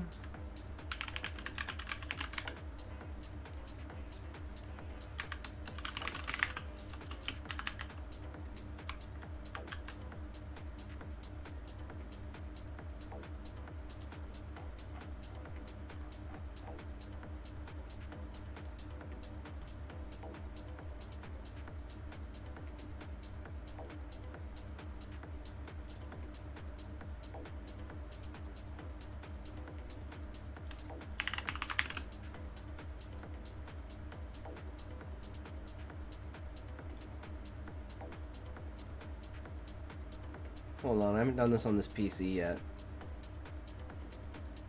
Okay, there we go. Okay, we're gonna go to Reddit. And we're gonna go to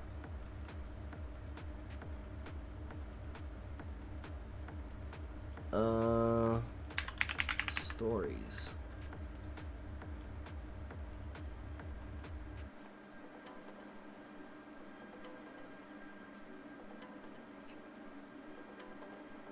Create post. Title.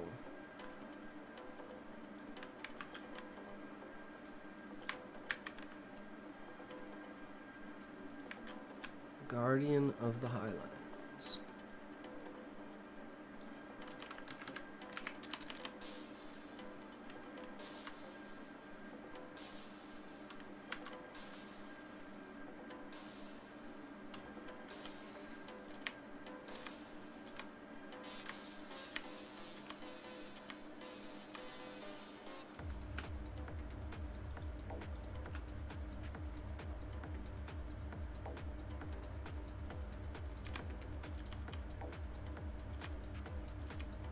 Oops.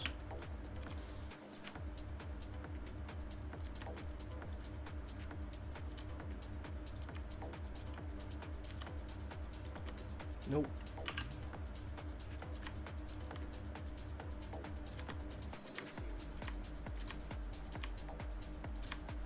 Alright, this will be our first ever Reddit post.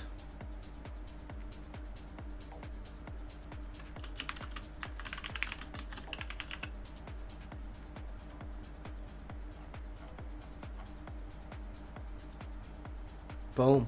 Done.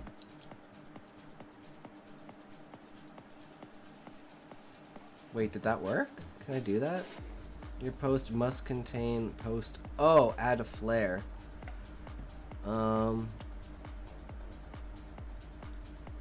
Historical fiction.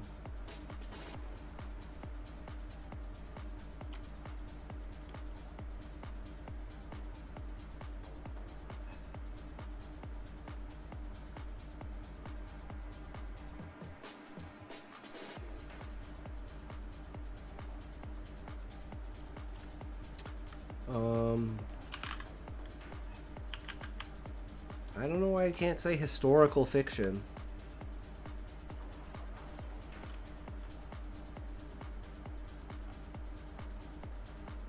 The fuck? Okay, well I guess we just put it as fiction.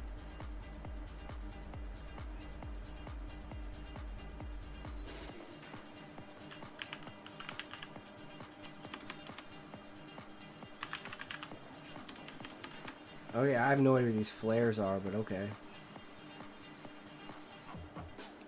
Never done this before. Does that work? Guardian of the Highlands. Short story.